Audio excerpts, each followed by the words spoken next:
My eyes are on fire. The screen's blurring a little bit. I'm not gonna lie to you. Click, click, boom, click, click, boom, click, click, boom. West is plotting, missing links in the room. Dice are flying, heroes collide. Talking clicks, come along for the ride. Click, click, boom, click, click, boom. Strategies clash and the battle goes boom. Laughs, tips, and that big plays. Talking clicks is here to stay. Click, boom, click, click, boom. Podcast live, let the hype resume. Hello, Heroclix land. Welcome back to Talking Clix, where we celebrate the heroes of Heroclix. We also have hot wings and hotter guests.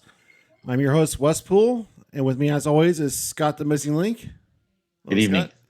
We have a very special and unique episode. We are going Hot Ones style with our special guest. Here's our guest tonight. Tonight we have the Hot Wings, Hot Ones, Hot Clix, whatever you want to call it, champion Hot from Clix. Red, White, and Clix. I consider him a brother to me. It's Kenny Minks, a.k.a. Manny Kinks. Hello, Manny. Nice to meet you. If I haven't already. Well, thank you for being here. Thank you for finally making time for us. We've been trying to get you on this show for basically since day 7 one. months. You've been dodging. You're scared. It's crazy. You're scared of the hot questions. Yeah, still nervous, but we'll see what you guys got. This episode is just going to be hot glad to be because here. you're in the hot seat and you have some hot wings that you're going to be eating later. Yeah, and we'll post the sauces. That way y'all can go out and try it yourself and see if I'm a big baby about it. But I ate how many wings I think in You had total of the 7. 2 games that I played. Oh, 8, between the 2 13. games, I think you had a total of 12. Yeah, something like that. All right, so let's rewind for a second. Okay, at Red, White, and Clix, I debuted a new format of Heroclix called Hot Clix. That I took the idea from the Hot Ones YouTube show and changed it for Heroclix. So we did a drawing, and Manny and Scott played against each other. It was a sealed event. So they each got 2 boosters, made a 300-point team, and went at it. I had hot wings that started very mild and worked their way up to the bomb, which, Hold if up. you don't know, Can I is call a timeout right now? yeah. Kenny, were those actually wings or were those like just briquettes? They were like the Buffalo Wild Wings chicken tender things, the boneless ones.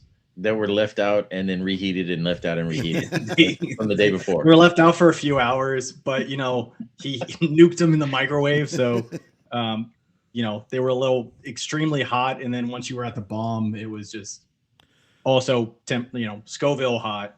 Well, But it was really an experiment, delicious and it will overall worth the $20 or whatever it costs. it will be done better in the future. But what happened was at the beginning of each player's turn, you took a bite of a wing of increasing hotness. So you started mild on turn 1, turn 2, you got a little hotter, and you just played until somebody either tapped out or the game was over, right? It was this guy that tapped. Oh yeah, he cried. I had It was tears. I great. wouldn't say I was crying, but yes. By the I way, tapped. thank you. I wouldn't have got a shot to play. Scott's name got pulled twice, back to back. So he was like, "Well, Kenny, you want to come play?" Because they wouldn't let him play with himself like normal. So how many wings That did was you wing sauce. How many wings did you eat? How many Against Scott, rounds? You had 7 against me. 7. The record was 5. People only made it till 5. At 4, they started crying, and then at 5, they were like, "All right, I'm done. That was miserable." And I got to 5, and I was like, "It's not that bad." Somebody actually vomited, right? Yeah, Yes. yeah. But it wasn't one of you two. No. Okay. So No, I mean, no. not after the first game. The second game, I felt absolutely disgusting. Because at the very end of the tournament, you were like, "Oh, hey, if you guys want to do another one to beat the champ," and I was like, all right." And you're like, $20 Then for a I'm like, brick, and I was like, "All right." make it a battle royal, and y'all did it as a battle royal. I'm like, okay, I even pulled better. a Rogue Prime in that extra brick. So overall, even though I felt disgusting, overall win. So was it a fun event? Yeah. Yes. Okay. My favorite event of the year. No Right. shade at any other event that I've been to, and I've traveled a lot this year. But yeah, it was a blast. So we're going to fine tune it a little bit and make it so the wings are a little more fresh and fine tune the rules a little bit because my original idea A little changed. more fresh. Yeah. A lot more fresh, please. It was like eating a shoe. I'm gonna decapitate the chicken and defeather it right there at the event. Hell yeah. Let's get it. All right, so I it's don't know gonna what the be laws better are in going Indiana. forward. But congratulations on being the first ever Hot Clix champion. Thanks. Where's my trophy? Am I getting It's that for being Christmas? printed. It's being printed. The Yeah. guy's got a family member in from the military for the holidays. So between Thanksgiving and Christmas, and he's got all his family stuff, I'm not even messing with him for anything. Yeah. It's the same guy that did the boxes. Yes. Yeah. But you will get it. He was awesome. He was in my second BR, and it was really funny because they were all like fresh and like I think two of the guys played before but didn't make it to the final. No, because week. he wiped his other team before they got to the hot one. Oh, So he missed the the point of bomb. the game. The point of the game was to make your opponent suffer. Like I was just like I would sidestep and move away, or I would hurry up my turn to make you eat another wing. Yes, I know. And you tried doing the same to me, but I would just be like, the worst part was when it would get stuck on like my lip, and then like my lips were burning for like the next week. Now, I also want to And- clarify: you guys did not touch the wings, correct? No. So we couldn't touch it. So we had a fork, and they were plastic forks that would break off. So then instead of it dropping and somehow getting DQ'd by some weird rule, I was like, all right, I'm just gonna let it sit here, and then eventually just tossed it back like a fucking frog. And So I'm thinking next Yeah. year to do them in like little bite-sized chunks with individual toothpicks. I mean, I'm not a big I don't fan know. of boneless in general, but I don't mind the boneless wings. My deal was that I feel like Kenny would get to go first. He'd be like, "This one has less sauce." Yoink. So Yes. then the guy Yeah. next to him would that's be like, strategy though. That's strategy. You can't get upset about strategy.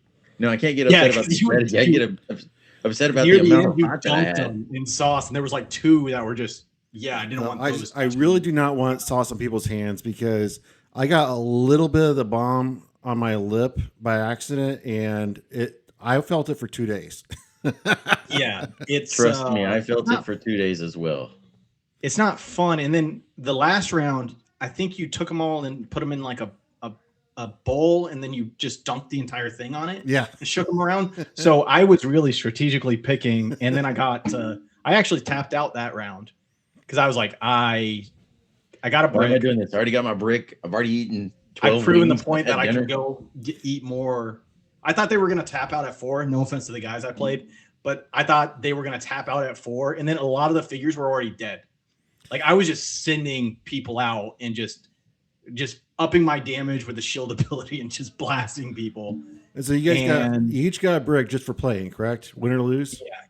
Yeah. Yes. And I'm pretty sure I got Rogue Prime in that brick. So it was Nice. pretty. Yes, you pretty did. awesome. All right. So you guys were roommates for this trip. Yeah. What was the bathroom situation like that night? It think kind I of woke up- alternated. I think I woke up like 4 times.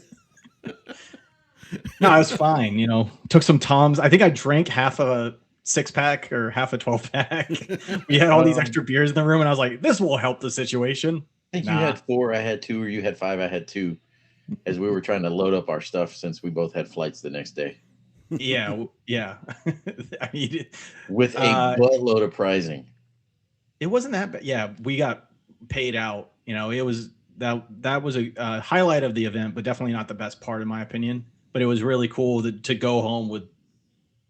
I had to go to Goodwill and buy a separate bag, and I luckily found this awesome Star Wars themed bag Nice. for $10 and loaded up with prizing. And then I had to just break. I broke down both bricks, or 3 bricks I won that 3 bricks. weekend. And the hardest part was getting the case, like the small traveling case. That was the toughest part. But managed to figure it out. Nothing got broke. Everything. Scott, your stuff go home safe? Yeah, I had to ship it, but it got home safe. All right. So Scott brought us something last week that I did not realize. He said you guys did not have any tolls on your way to and from Chicago to Indiana. We definitely did. We We did? did? Didn't get billed for it. I didn't remember going through any toll roads. That whole highway is a toll. Okay. Really? I was like, there's no way, unless you guys went the longest way possible around, No. you had to have tolls. we didn't get billed because our car reeked of weed. The guy, like, I gave him a fine review, and I think he just like, or maybe it's coming later, but I mean, so far nothing's hit my credit card. But I'm pretty sure it's because I gave him a pass, gave him a 5-star review or whatever the ranking system is on Toro, and the car reeked of weed when we got into it. And I messaged him. I was like, dude, like, I think the weed reeked of car. yeah, it was pretty bad. So I think he gave us a pass, and we didn't get billed for it. But yeah, we went through tolls the entire week. Well, thank you for coming, and thank you for making Scott come, because that was a highlight of the event for me.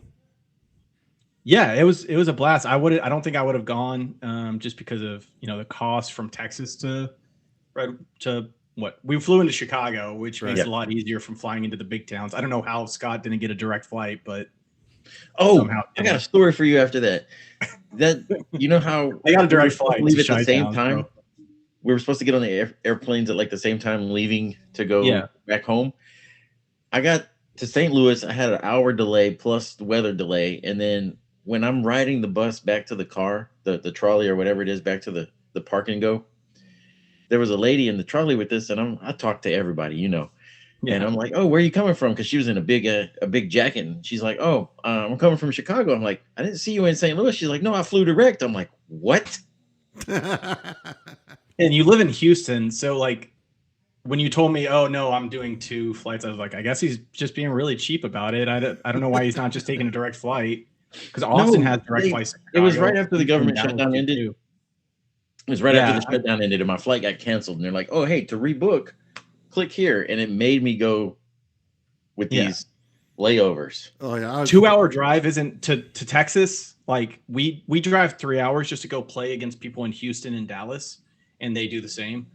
To us, it's really not a big deal. So I was like, all right, I can fly into this tiny airport in Purdue area, or I can fly into Indy, which I remember is crazy expensive. Yeah. Chicago, which I love Chicago. Shout out to the Flying Frignanos. That area, like, if I could move another city, it'd probably be Chicago. It's so fun, and everyone there is great. So we flew into Chicago and just rented a car and drove 2 hours? Hour and 45 minutes, 2 hours, whatever. It's a breeze. We just talked the entire time. Hold on. The drive there was a lot slower than the drive back because someone was driving like 40 miles an hour the whole way. Yeah, I'm a bit of a coward when it comes to tickets. I didn't want to get pulled over, because knowing my luck, it would have got pulled over and the car reeked of weed. Yeah. And I would have got pulled out, thrown to the ground. They would have looked at me with my green hair and be like, okay. They would have looked at me and said, it's the green hair guy, obviously. Well, they would have seen you and been like, all right, yeah, they're definitely on drugs. Yeah. Let's get them out of the car, throw them to the ground. All right. I've had it happen before. All right. So you are also from Texas, correct? I'm originally from Massachusetts. Massachusetts. I moved down south in 2011, first to Georgia, then New Orleans, then Houston, then Austin. All right. I know someone, if they listen to this from Austin, you were in Houston, then that went to New I'm a Orleans. Floridian, but I my prominent years have been in Massachusetts. I was born in Florida, technically. And now you were in Houston, now you're in and then you went to New Orleans. Yeah, now I'm in Austin, Texas. Yeah. Scott and I met at Houston, I think, first. Because New Orleans didn't really have a competitive scene. But Houston at the time was booming. That was around the time Paris Gordon won Worlds, and there's a team called Ragnarok that kind of was everywhere. But yeah, it was a lot of people playing back in the day in Houston. So give us a little backstory of how you got into Clix and what your first set was. All right, I tend to ramble. I started in the beginning. Words or less. I started when I was like 15. My stepdad in Milford, Massachusetts was like, hey, I'm going to go try this game. You should get out of the house. Do you want to come try and play? And superhero chess, I was like, hell yeah, let's go. Then it helped to have one of my best friends, Michael Spellman. He ended up playing with me, and then we would just beat up old guys the entire time. And I love competitiveness. and that's what really drives me. It's just competing. So being cussed out at a young age was always a blast for me. And then I went to college and I was like, all right, I kind of want to spend my money on other things. So I also was really pissed off at the Avengers set. I remember saying cards will kill this game. It didn't. So what was your first set?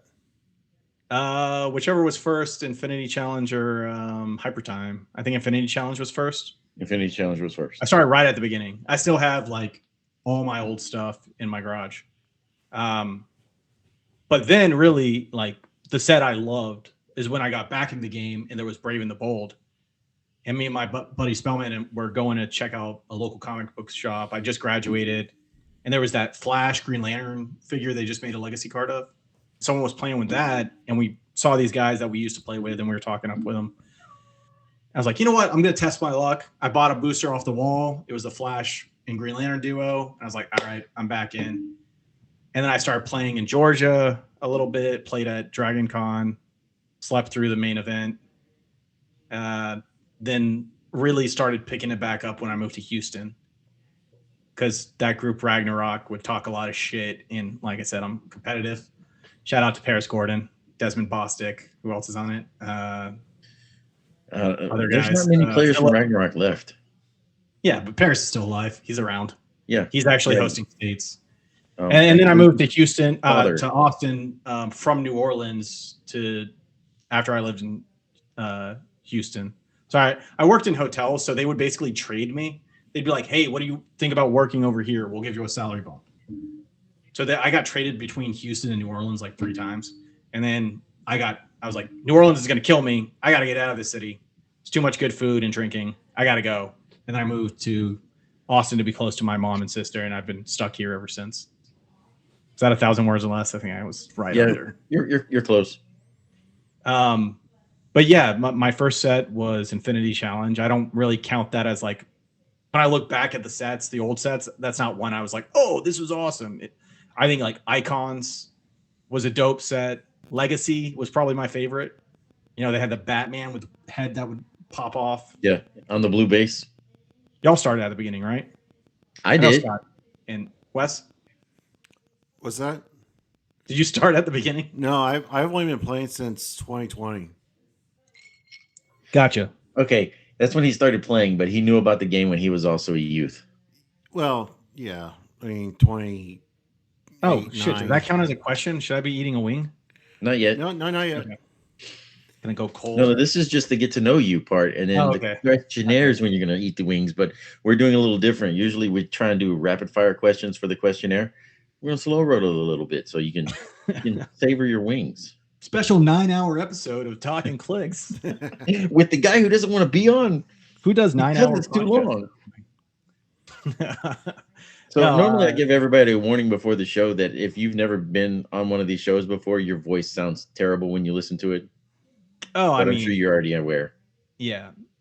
I was a theater kid growing up. I had to listen to myself sing and act. I don't like it in general. But I'm going to rewatch it, at least the last part. To see the last 2 minutes for the video. It could be longer. But that's how I got into Clix, and I've been competitive since 2018, 2019. I formed a group in Austin to compete with Ragnarok, and there is a great group in Dallas called the Clixmen. And been playing really competitively since 2018, 2019. Yeah, Wes doesn't know about the Clixmen because every time I see him post, to me, my Clixmen, I'm like, is he talking about the guys out of Dallas? Oh, you don't know? Yeah. Yeah, no, they're a bunch of dogs. They're great players. He's met SQ. We've had him on. Yeah, SQ is a dog. Now, Cedar, I see that over your Mike shoulder is something called the Syndicate. Yeah, that's a group that I helped found this year with Joseph the Goat Harrison and Nick, Big Nick Style. Big Nick Energy Madison. After Rock Cup, we just got along. I had this idea about just forming a group that was all just dogs. And yeah, that's what my whiteboard says, by the way. I wrote down nicknames that they did not approve. like Big Nick energy. He did not approve that. But I hope it sticks. But my entire whiteboard is all just the 10 of us. There's 10, including me. But some big hitters in here. So you must be a pretty high level meta player. Me? Yeah. I went 5-0 at your event, and then I won my first round of Swiss, and then lost got you. to Azra Strife. Shout out to Az. He beat me like I owed him money. Like, I don't know what I did to that dude, but he beat the shit out of me. He mercy rolled you, right? Like he scored 400 points. I haven't been mercy rolled in years. The worst part is heard about it all week from my team. But yeah, he beat the shit out of me. Rogue Prime's no joke. I messed up, and I know what I did wrong if I have to face that team again. But yeah, that was brutal. My favorite game I played was against Dan Powell, though. I Hail Married my Zala to kill his Beetlejuice in the second round of the game. He brought out Beetlejuice to counter me. And I asked him, I was like, hey, 4-1s get in, right? He's like, yeah. I was like, Dan, promise me, 4-1s get in? He's like, yeah. I go, fuck it, let's go. TK'd Zala, went out, needed a 7 to kill Beetlejuice. 6. And then I started the game down and somehow came back and beat him. It's streamed on what's it, Clix off? Yeah. Worth watching. It's that game I was really proud of. And then, I knew my luck would run out eventually. Azareth capitalized with a big fucking F.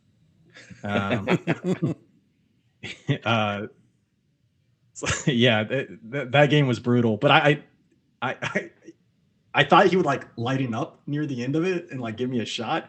He goes, Kenny, I've seen you come back from worse. No, fuck you, dude. He just dialed in more. Yeah, I forgot what I was talking about. What was the question? All right, so I got to shout out Scott's chair.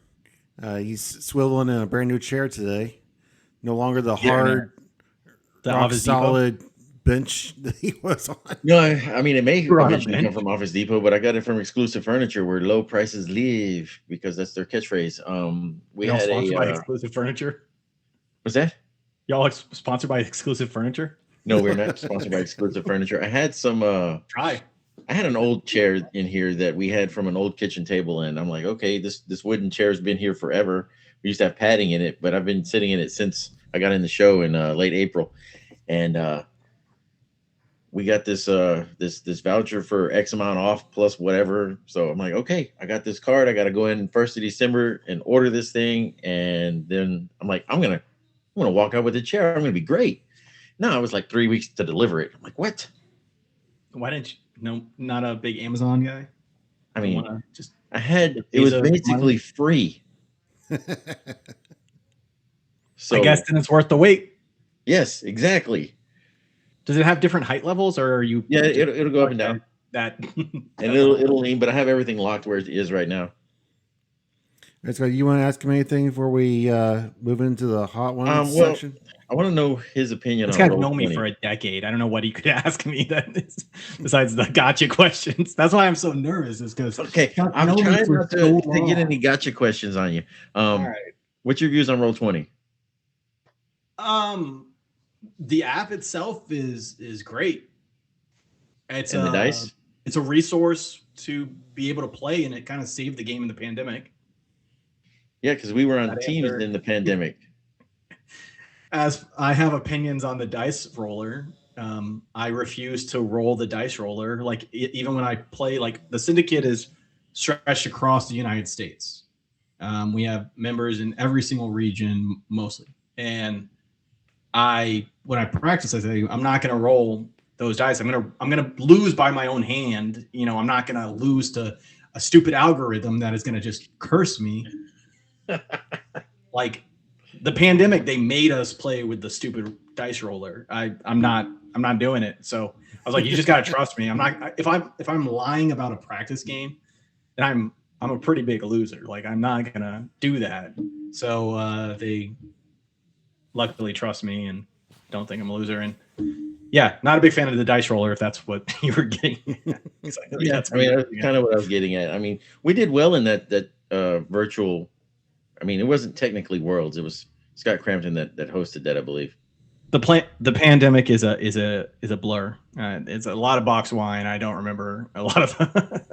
I remember trying. Yeah, I think we did all right.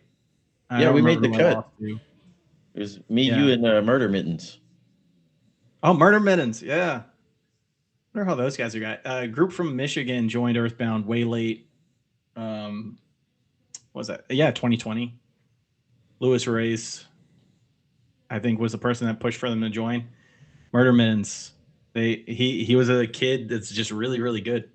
We picked him up and he kind of carried us, to be honest. Yeah, because I would lose one and you would win, or you would lose one and I would win, but he was constant. He was the one carrying both of us. We were the luggage. Oh, Wes, I also went undefeated in Team Sealed until the cut, and then I lost in cut because my back started hurting from carrying Scott Johnson the entire time.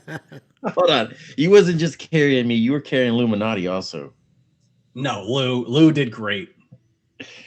Steven Burra did awesome with what he got. For the show. We could have maybe thought about the teams and given them something better, but we didn't pull like what we lost to. My game, I played against Cable Prime and Chase Sinister, and he beat me.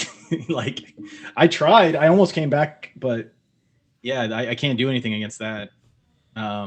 With the common Cable Cyclops that just pops you over the map. Yeah, he alpha striked me hard within the first turn. What do you guys think about X-Men as a sealed team set? I loved it. It's a good question. I think it was fair. I think there's only a couple pieces that definitely in the 3v3 it's fair. Single sealed, I like at a local level I asked that we ban Bishop or do Bishop half dial and then do Magneto half dial. Even though Magneto doesn't have a half dial, just like cut him 3 clicks down. Because that was for BRs, but Bastion's kind of gross in a sealed. But overall, yeah, the pulls are great. My bricks all had like a prime, a chase, a couple super. You pulled crazy good in the hotel room when we were just cracking boosters. Like, you were crazy good, and that pile of stuff that we had. I might have had 4 cases. I got not cable. I got Nighthawk, Nightwing, Nightcrawler. Jeez, Nightcrawler, Cyclops chase, and 2 Rogue Primes. You got a Wolverine? No, did not get Wolverine. I'm still missing him. If anybody's looking to trade, I'm still missing a Prime Rogue. So let's talk after this. Her value is about to skyrocket, man. I know. Maybe. Well, no, I don't know. Okay, let's talk about that real quick. So, Wizkids finally made a ruling about Collector and Prime Rogue. Mm-hmm. It only took them 6 months to do it. Rogue's only been out for like 6 weeks. So, I have mixed emotions about it, but let's go over it. So, you are able to Collector. You are able to. No. Are you aware of what the ruling is on Rogue with the Collector, or just Rogue and Collector? Yeah, so Rogue says you cannot choose her for anything other than attacks. Collector is able to give her a collection token as a free action. Because it's not targeting. Yeah. Because it's not a target, and it's not a choose, which Wizkids in their English language, but I feel like giving somebody something is choosing them, but whatever. And you are able to collect her because it's part of the attack, I guess. It's after the attack is done. It's instead of normal damage. You can choose to collect I have the card in front of me. I don't play Collector. No, I have it memorized. It's instead of normal damage, and I feel like that's a splitting hairs kind of thing, personally. I mean, if that works, then the trick arrows work against her because they say instead of normal damage. It's not that. It's when you're targeting her. Like, you can't target her with an effect is the whole... Like, you can't outwit her. You can't perplex her. Right. The token's not targeting her. That's... By the way, did not look into this deeply. I didn't know I was going to have to deal with the rules. But yeah, I just think that, to me, it kind of makes sense. You know, you're not targeting. It's just a thing that's assigned to her. I guess you could pull her down back to Earth a little bit, which I'm fine with. Like... I'm Yeah, fine, I mean, I'm fine I with don't think collecting that her. It's giving her the collector. tokens that bothers me. I feel like if you're giving her a token, that is choosing her, which her card specifically says you can't do. And that's where I'm a little, I don't like this, but I'm not a rule maker, so. I do think the language gets a little confusing with Wizkids sometimes. But I don't know. It kind of makes sense to me. I don't think collector's a threat. I say that I'll probably play it in states. I don't You'll see a probably lot of play people it or you'd be playing against it. against it. I traded my collector to Charles Garst this past week. I didn't. Nobody would buy it for 140, which I thought was a great deal. Is that a good deal? I think that's a good deal. I mean, I paid like 150 for mine, and then I pulled one like 2 weeks later. Yeah, I find tent poles boring. I think the rest of the community kind of also agrees that it's boring. There's some players that specifically find it interesting. They are fun for casual, boring and for. Logan are the only guys I've ever met that run it. They're fun for casual games. They're boring for competitive games. So they just don't actual work. games still kind of like you get to do all this stuff and then your opponent can't do shit. Anything like that in the game to me is suppressive and it's not fun. Like I get to do all these things. You can't do anything. You can't take my equipment. I get all this free equipment. I get to just wipe you off the board just by hitting you. To me, it's silly. So you don't like the Prime Blue Beetle? Blue Beetle has to roll. You have to hit, and then you have to do a D6 roll. It's a 50-50 odds. It's a flip of a coin. So the collector's still doing kind of the same thing. He's still got to hit an attack. Yeah. Yeah, but there's no probability of it. He's still got a hit, but he gets equipment that can bonus him to make him so it's an auto hit. Or he gets characters that can bonus to auto hit. It's, like I said, oppressive. And especially in like, maybe it will be played in silver. Modern, I'd be shocked. Someone play it, prove me wrong. But I think there's so much other shit that can just destroy it. All right, so we're going to do things a little differently today because Manny has a plate full of hot wings that are actually very hot. So we're going to do our Clix questionnaire combined with a hot one style in the middle of the episode instead of at the very end. Yes. All right, We're going to drag it out for the entire episode, basically. So did you put on a Transformer hat with a star, or is that a Patriots? It's a Patriots hat. There's no blue. Our colors are red, white, and blue. America, baby. There's no blue. Yeah, red. Oh, silver too on some jerseys. Yeah, where's the blue on that? You don't have to have it. I'm just saying it looks like an Autobot. All right.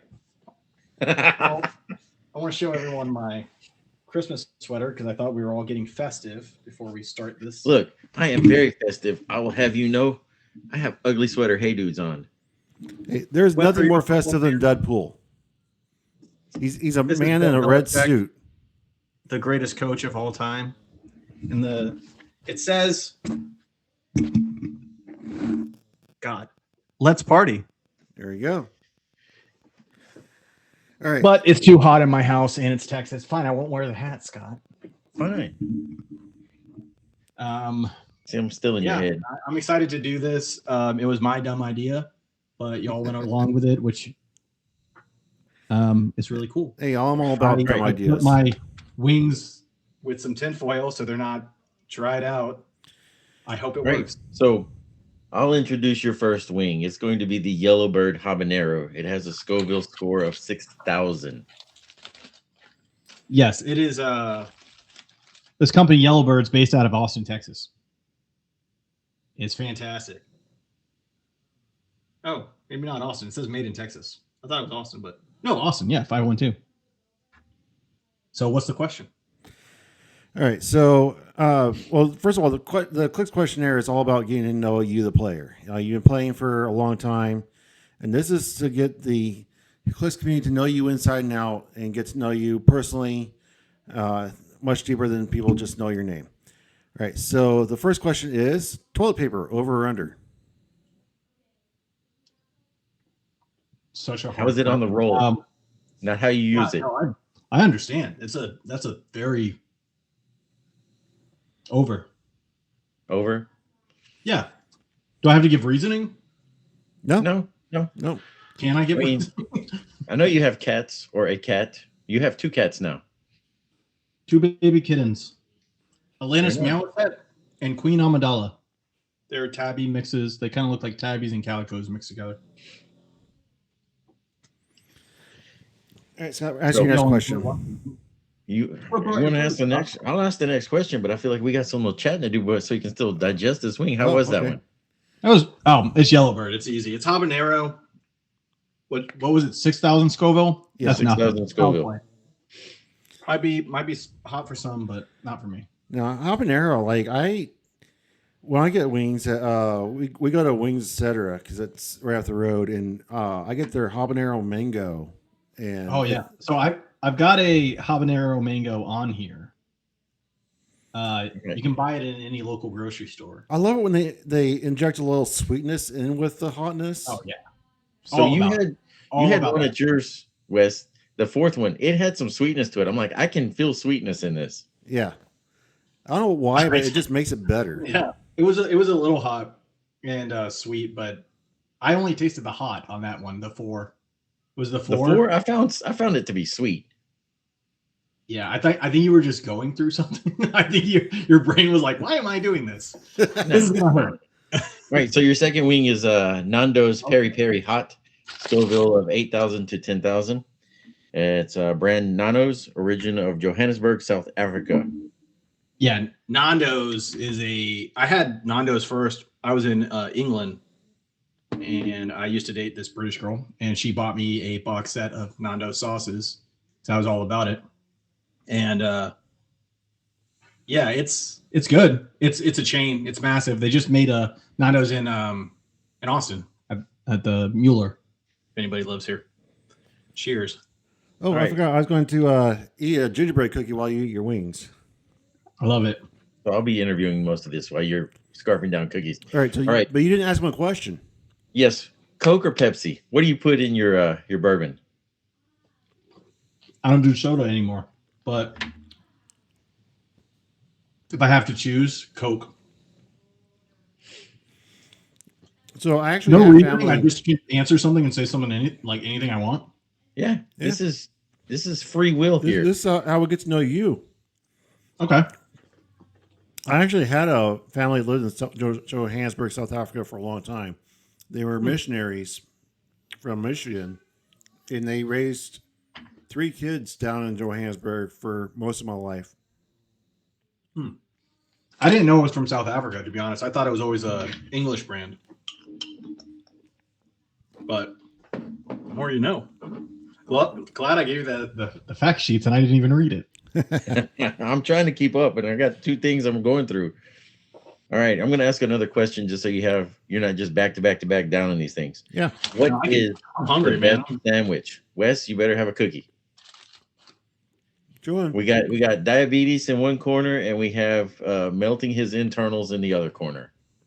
These are It's not going to be that bad yet. I baked these. It's my first time ever baking gingerbread, and they are very plain, but they're not bad. They look a little thick also. First comment gets shipped a box of cookies. By Wes.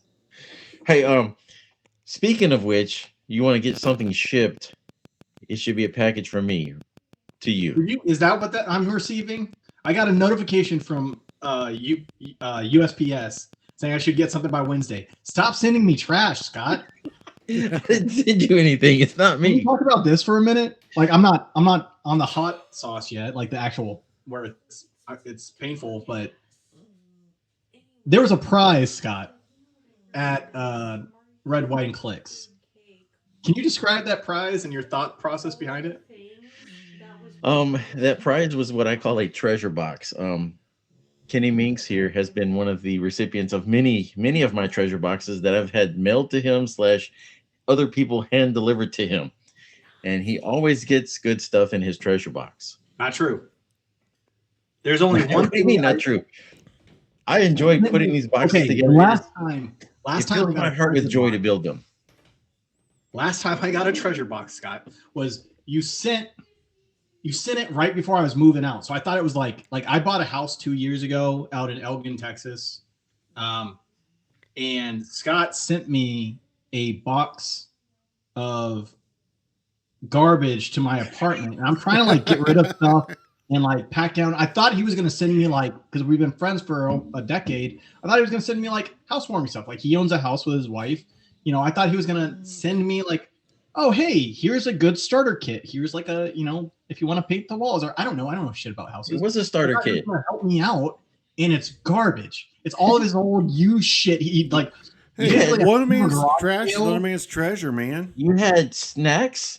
You had electrolytes for all the moving that you were going to do. Yeah, those dried out. The packets were dried out. Those like electrolyte packets. They weren't even like, you couldn't move around the powder anymore. It was just a hard rock. And then you just got to break them up a little bit. I'm just looking out for you. You could have eaten the electrolytes or drank them. All right. So did you actually answer the question?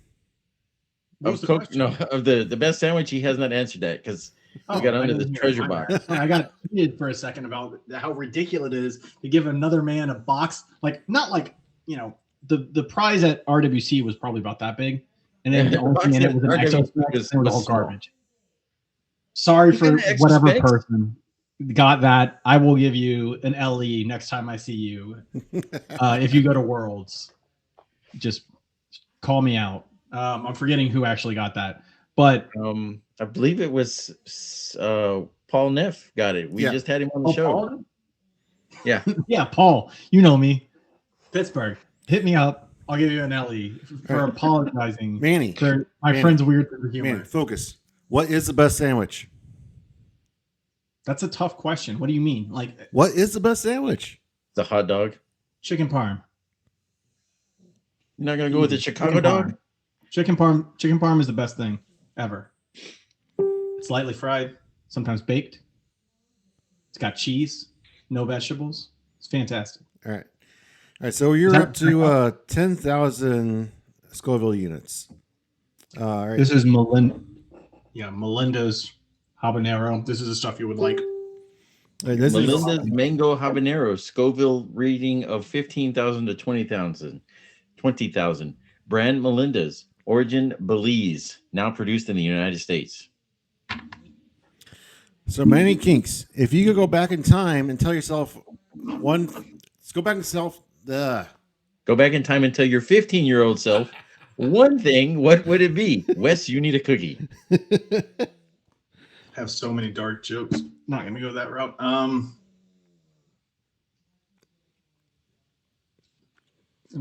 don't know. 15-year-old me.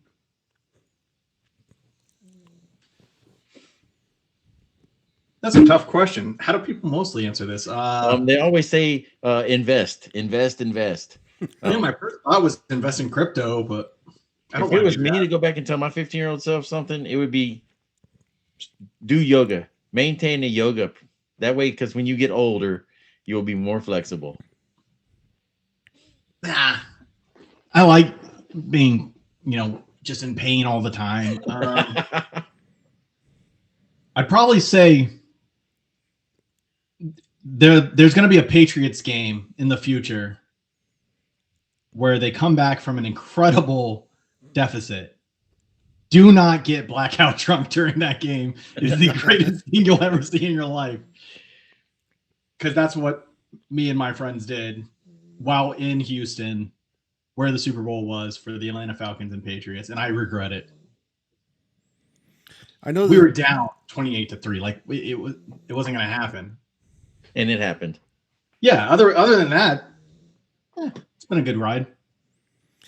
This question is usually this question is always for the guests, but I've never actually answered this question. For me, if I went back and told myself something at 15 years old, it'd be more confident because I look back at my teenage years and I was so mousy and weak, and I've found out years later that girls liked me that I had no idea because I was so shy. And they're like, yeah, I had a huge crush on you. Like, are you kidding me? The worst. I got lucky when I was in school, like comics became like a cool thing. So I was like a nerdy dude because my stepdad would give me a stack of comics and be like, here, read them. And I now was like go-to person about comics. So people kind of like I don't know. I didn't like high school was just weird. My high school was super progressive and like the weird, the nerdy kids and the band kids were like the cool kids. Milford, Massachusetts. Gotta love it. Y'all gotta tell me when to eat wings because So how are you feeling right now? You've had 3 Easy. wings. You said 3. nothing. You're at 20,000 It can start ramping up until the 5th wing, and then from there it's just a nightmare. All right, so go ahead, Kenny. We're gonna introduce the next wing. It's chile lengua de fuego. That's the fire tongue. I love that I chose. It's a Scoville rating of 36,500. It is brand chile lengua de fuego from Mexico. I don't think I've tried it. I haven't tried this one. You're having a cookie, right? Would you like some wing sauce on it? Oh yeah, I poured way too much. No. I'm talking to Wes if you would need some wing sauce on his cookies. No. It's got chocolate, chipotle, and ghost pepper. Cheers. All right, and your Clix questionnaire question is going to be, which power matches your personality? Outwit, perplex, or probability control? Leader. Oh, I have to choose one of those? Yeah. Okay. Outwit, perplex, or probability control? Not prob, because I have no fucking luck. Perplex.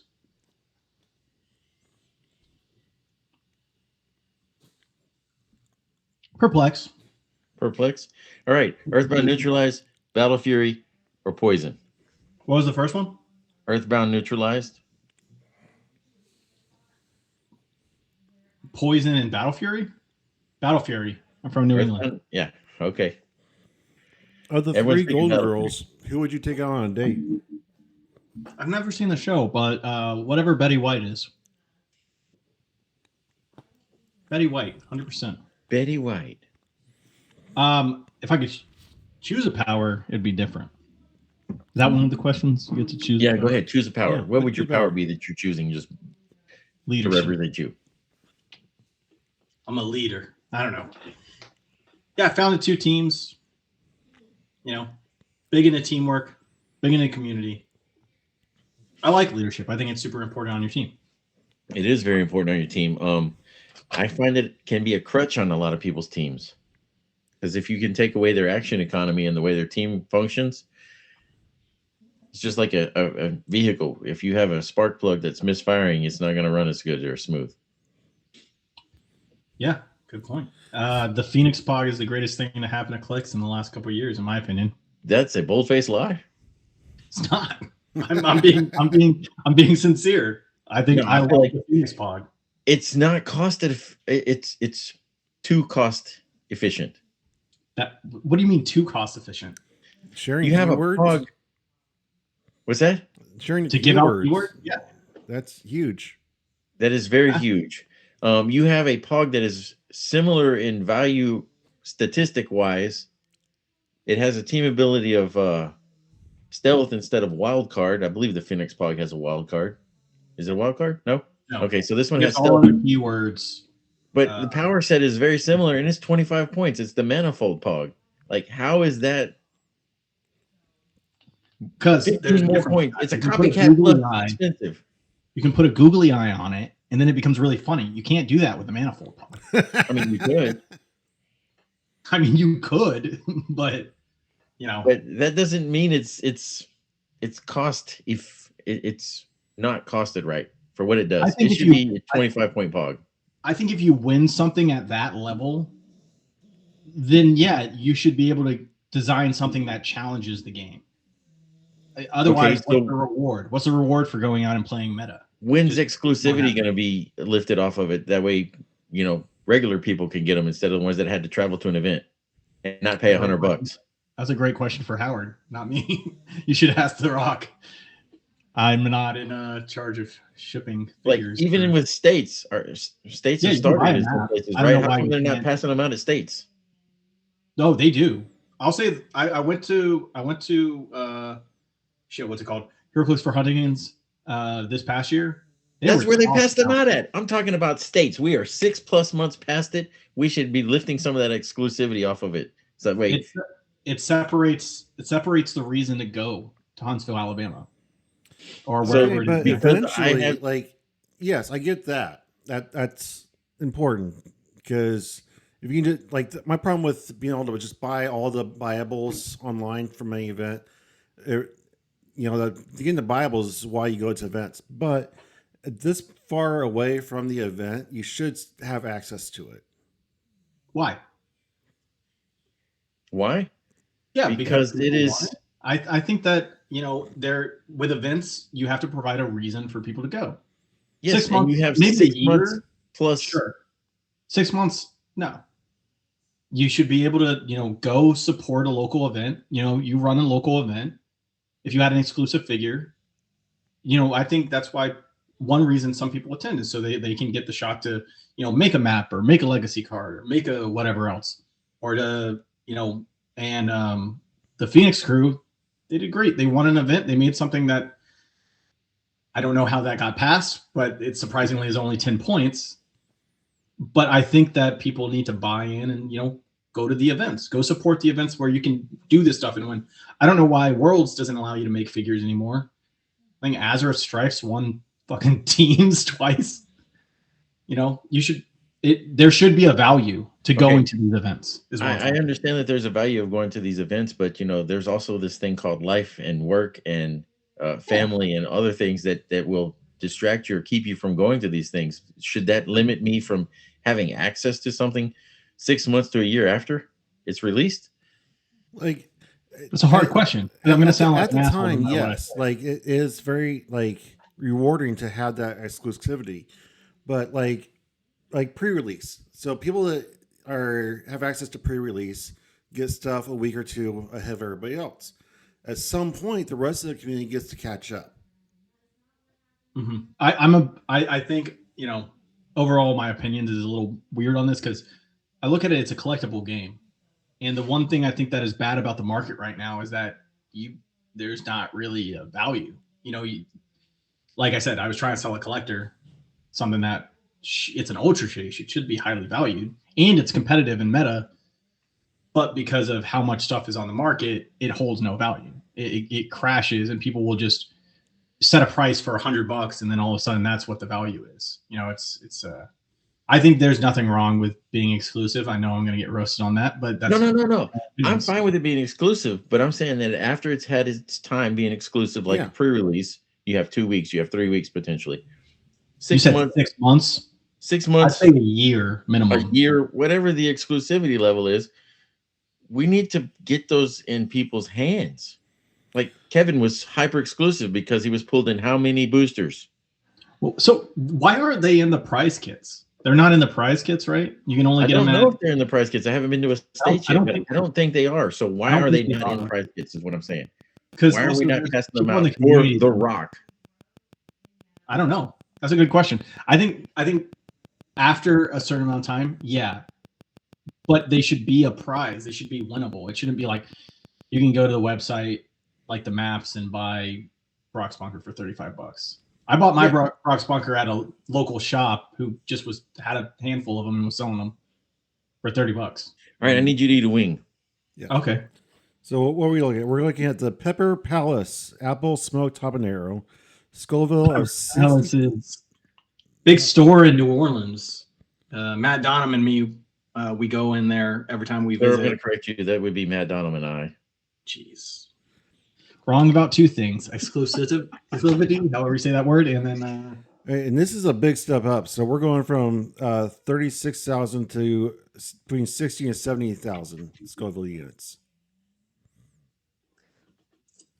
All right, your question: would you rather win a big tournament with an underdog team or barely squeak by with the meta monster? Wes, cookie. That doesn't feel like a full cookie, Wes. That those like you tearing the gingerbread man apart and eating him in pieces? Yeah. You said a cookie per question, like you had 20 cookies. I gotta be able to talk too. This takes a while to chew. Underdog, 100%. Underdog team. I think my first competitive team, like actual competitive team, was based off of Lord Chaos and Master Order from what was that? Infinity, Avengers Yeah, the Avengers Infinity set. No, that wasn't my first competitive team. I think No, my first because you were competitive team was using either King Shark with Alyosha. That was pretty fun. Yeah, that team was awesome. you also had beat that the Miss shit out of Marvel Drew from the Ward Thor set. Houston. What'd you say? So you were running a Miss Marvel from the Thor set that was kind of a Okay, I ran it wrong. I was running Mangog at 150 with Nighthawk Prime, and then I would basically the whole gimmick was to get across the map. There's a trait where you can pull the Odin sword, and that jumps you up to your next point value. So now he's 450 points. You can't bump your stats to kill him. And then I was using ID cards and calling in high point figures. And then Scott brings that up because he corrected me about 2 months into playing about how I was playing it wrong because I what did I mess up on Marvel? I don't remember what you were messing up on, but I'm like, look, I'm going to play the same team and I'm going to do it better. And easy work, by the way. It's very tasty though. Yeah, this is boring. You're supposed to be like sweating and going. It gets higher. I'm sorry, man. It ramps up. I put the Scoville. We're almost at the bomb, and I'll lather them up. I'll put a lot on there if you wing want. Number 6, we have the Adobo Loco Jalapeno Chico, the little jalapeno, Scoville of 103,000. It's from the brand Adobo Loco Hot Sauce. It is from Kailua Kona, Hawaii. This is the one I would be interested in trying. It sounds good. I like habanero flavored stuff. This is jalapeno, not habanero. I mean jalapeno. Sorry, it's not jalapeno. It's jalapeno and Chico. Something else. Adobo Loco is a chocolate. No, adobo is clay. Adobo Loco. We're at jalapeno Chico. All right, yeah, Adobo Loco Jalapeno Chico. 103,000 Scoville. So I know it had a really high Scoville. I lathered this one. Almost got it in my eye. All right. So outside of the questionnaire, I have a question for you. You have a somewhat reputation for being rather emotional as a player. Oh, okay. I've heard that you've gotten angry at Wizkids and quit the game a couple times and come back. Yeah. Tell us a little about that. No gotcha questions. I don't know. People go through shit. It's called life. I am a very passionate person. I have very strong opinions. It's hard sometimes to contain them. I've gotten more mature since the pandemic but I'll say about Wizkids, after I think 2 years ago, Worlds 23. 23? Yeah. 23. You wrote that big letter. What I do for work over the last decade is I worked in events. So when an event is mismanaged, it actually personally pisses me off because I feel bad for people that spend their money, spend their time to go to these events and they're mismanaged. I wrote a basically 20-page-ish paper with it dissected into sections on how, the logistics, the setup, the pricing, the judge staff, all the things that, they can do better. And luckily, Ryan and the people there are great. And they took some of that advice. I don't expect them to take all of it. Took some of it and applied it. And they did a great job this past year. So I don't really feel bad about being emotional or being that was loud. 2024. That was 2024. You wrote that letter because I did not go this year. I went. It was when we dressed up as Mortal Kombat. Yeah. Yeah, 24. And then so when should Red, White, and Clix expect their 20-page letter? Y'all did great. I told Scott, I was like, I don't know if he wants my opinion. And then you asked for it. I given you notes. If you want me to write a paper, I can, I guess. I definitely can help draw up some audio visual logistics on how to set up speakers. They were in the middle of the room. That's my major thing. When I walked in, I was like, that's an interesting choice. Let's see how it plays out. I'll say your head judge, Matthew Linar. Is that how you say his last name? Liner. My bad, dude. Killed it. Did a great job. Yeah, he's awesome. He's showed a lot of personality too on the mic, and I really enjoyed that part of it.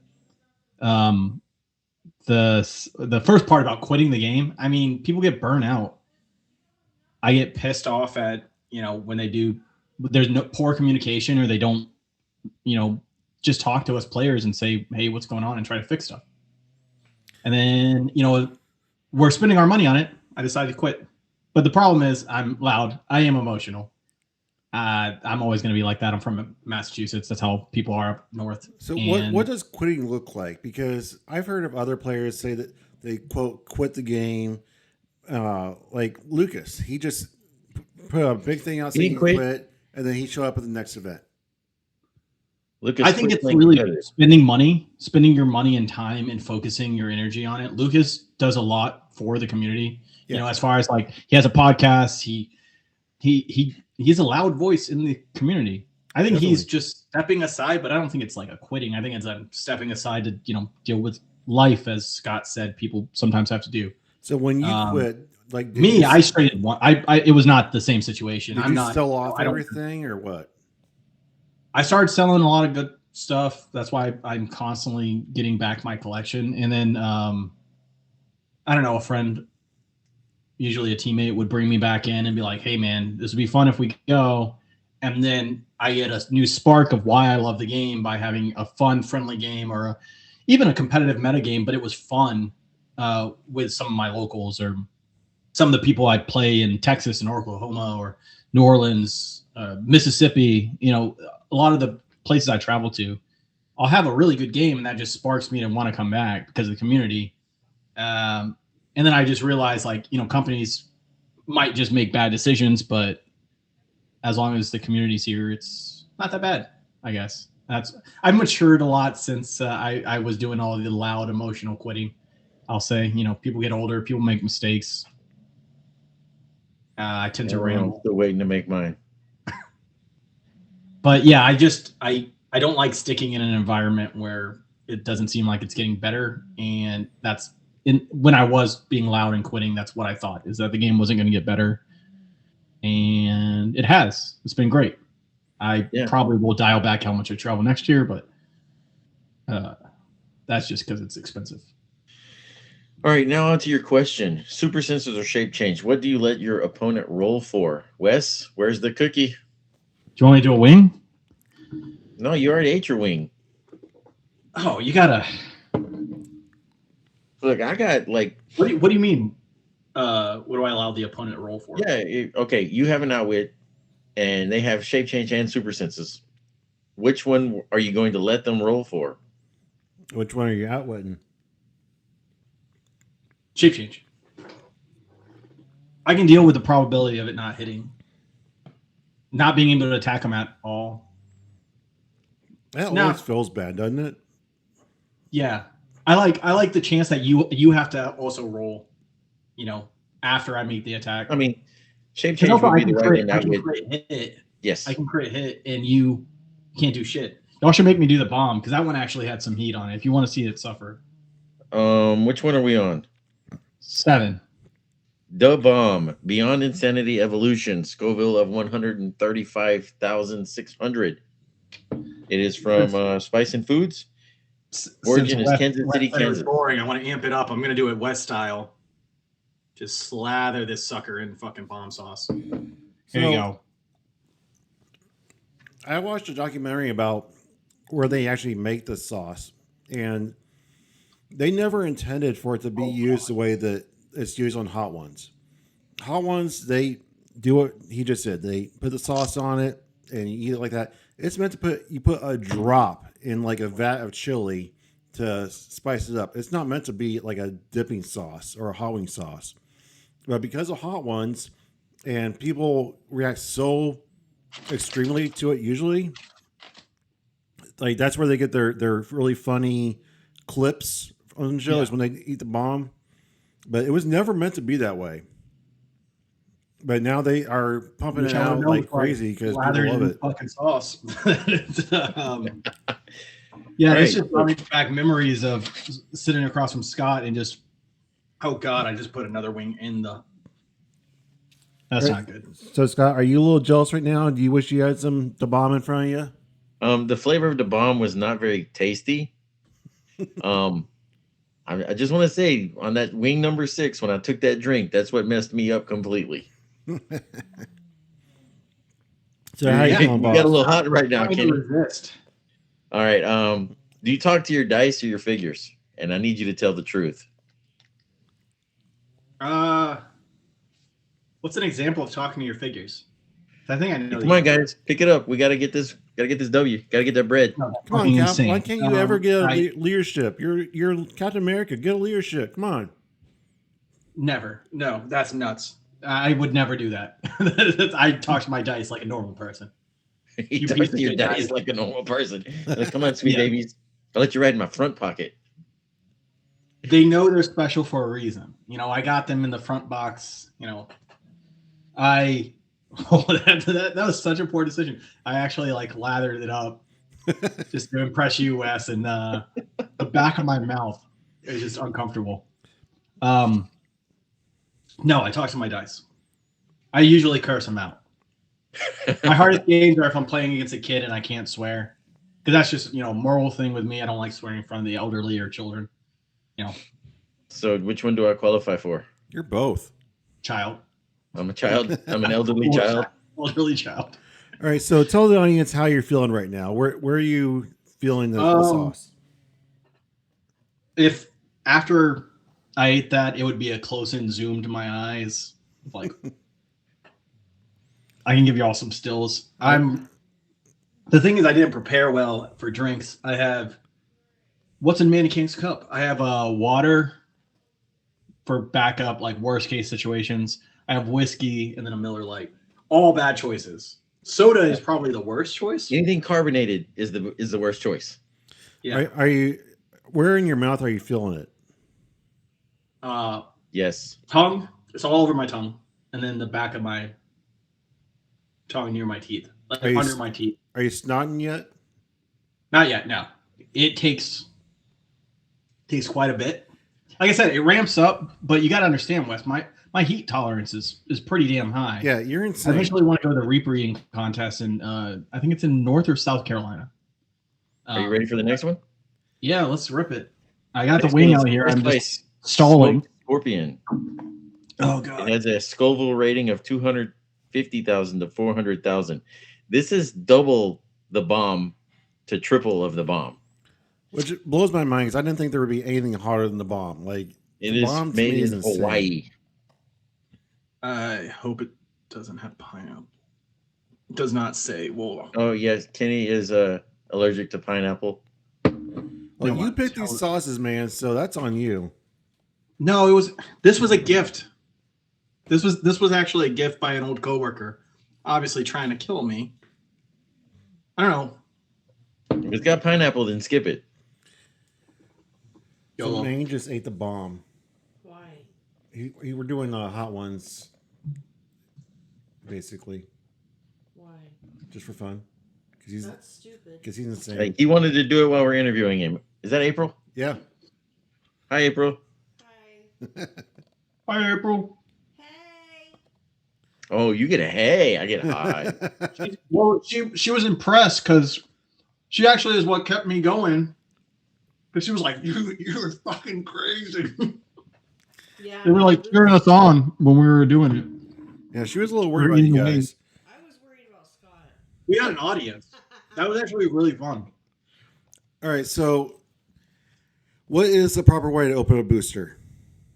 I know why he opens it. I'm going to demonstrate how Kenny opens the booster. You just rip it apart. And then he throws it in the floor. I don't throw it on the floor, but yeah, I rip it.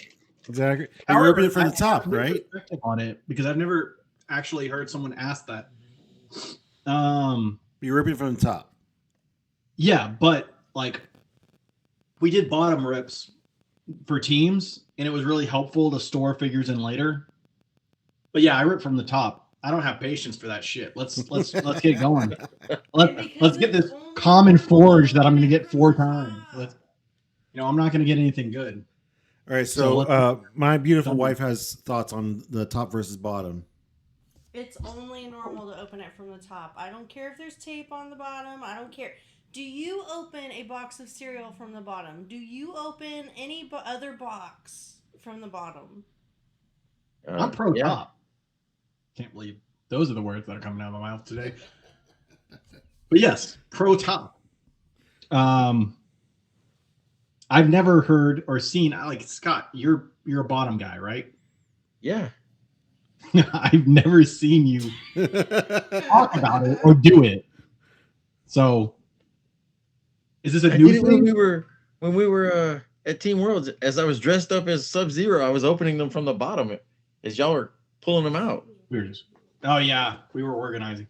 All right, Yeah, so no, I think it's weird to open it from the bottom, but I see after doing it, I see the, logistical reason on why you would do it. all right, so I got Kevin Feige on speed dial on my phone. I'm calling him tomorrow to make a movie about you and your Heroclix career. Who is playing you in the movie? Who was the director? Kevin Feige. Feige. Oh. Who is playing me in a movie? So you want the actor or the superhero? The actor. The actor. Oh.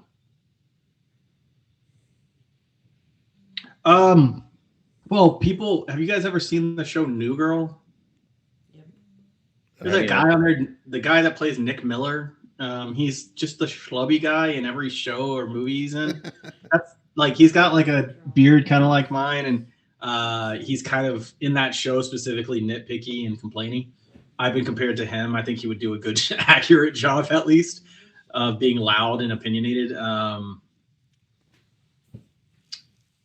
Jake Johnson, I think is his name. Jake Johnson. But you want a big time name? No, we don't need a big time name. We Okay. get whoever we get. Whatever you think. Just trying to think if there's a better answer.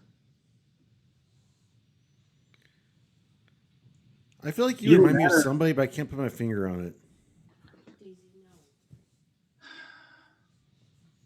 Fuck it, Matt Damon. Let's go. I like that Go one. big. I'm picturing you doing the Thor cameo he had where he was playing Loki. Yeah, doing that a was pretty stage good. presentation. I could see you doing that role. I used to act in high school. I loved it. Probably why I'm so dramatic. Theater kid. I mean, it's not out of character. All right, you ready for your next one? You're way too calm. We're gonna bump it up right here. This one, I this mean, one I've never is had this one. Can triples. you, I want to show everyone the bottle. And Nice. Scott, can you read the name of it? Yes, it's called the Ass Reaper. It has a Scoville rating of 1.5 to 2.2 million, which is triple of what he just had. It is Cajuan's Fiery Foods, made in Columbus, Ohio. I found out today this was actually a gift from my mom a long time ago, and I just was like, nope, I don't want that. I'm not going to do that right now. It's very rare that I'm just eating like the hottest of the hot sauce like this. But We only have one more after this one. all right, I'll lather it up. All right, so No. We got reference, quite a few questions. the bomb is what made people tap out of the hot clicks. The bomb is Yeah, what the made people one throw up. two wings Number ago, 7. which is at 139,000 Scoville. Yeah, That's what was making people tap out. And this the is, wing I did just 10 times before was that? twice as hot. So Yeah, this people will be tapping 10. out at the bomb. I don't think the bomb's that bad. It's just gross. Like, it doesn't taste good. This Have is- either of these last two had any flavor?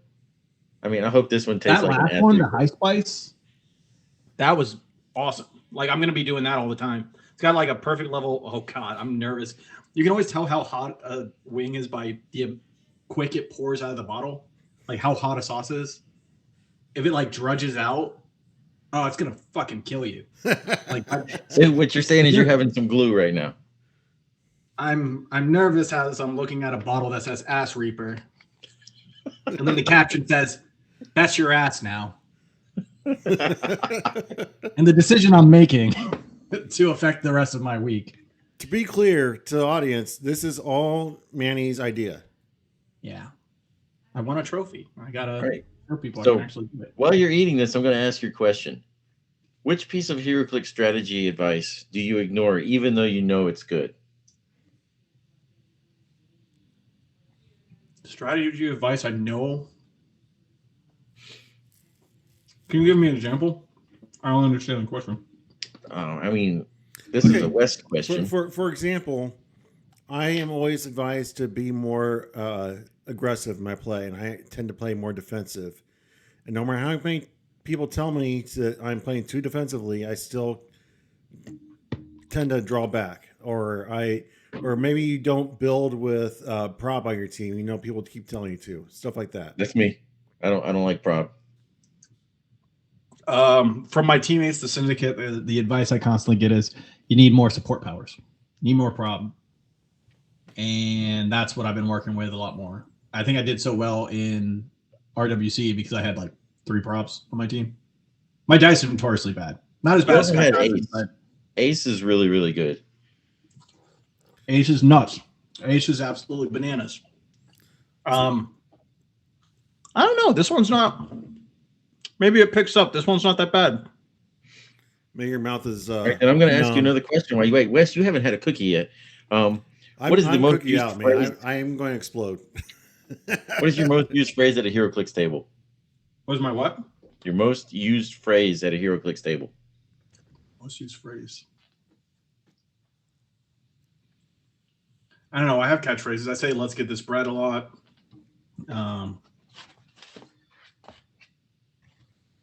I've said YOLO way too much for a guy my age. Yes, you have.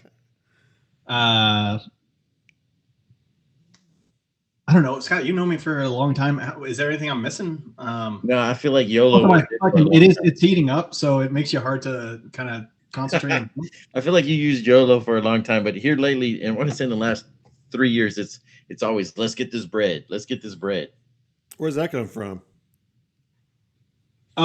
Actually, that came from a buddy of mine, Jason, who's here in Austin, and he sent me a Moon Knight comic. I don't know if I said it once or said it a couple times, but he sent me a Moon Knight comic. And Moon Knight like falls off a roof, and he's like getting up, and he's bleeding, and he's like, the panel is like, let's get this bread. It's getting him back into combat and stuff. And I always thought that was badass. I don't know. I think it's YOLO and let's get this bread is just, let's see what happens. It's a dice game. Sometimes your dice just crap out on you. You know, I've actually been trying to create my own catchphrase. At States last week, I actually tried to use Maximum Effort from Deadpool, and it just didn't feel right. It just felt wrong. So I got to create my own. Get this bread. Maybe it's the universal "fuck it, let's go" saying. You know, okay, it builds. It builds a bit. So you're feeling it? Yeah, a little. Are you one of those people that hiccup? What's that? No, I just had to get that out. Yeah, it's when it's really hot, like your vision starts to blur a little. Oh yeah. Like I might physically look okay on the outside and not showing any massive signs like Scott was crying and stuff, but I remember Scott saying he was like hallucinating near the end. Yeah, Kenny had blacked out and not realized he had blacked out. That happens. You know. Yeah, you definitely look better than you are describing. You look fine. It's all about a steady hand. You know. What's the last TV show you binge watched? TV show. Could be Netflix series, whatever. Does Penguin count? That's only one season. Yeah. Or does it have to be like a? No, it counts. If it's more than one episode, yeah. Kai.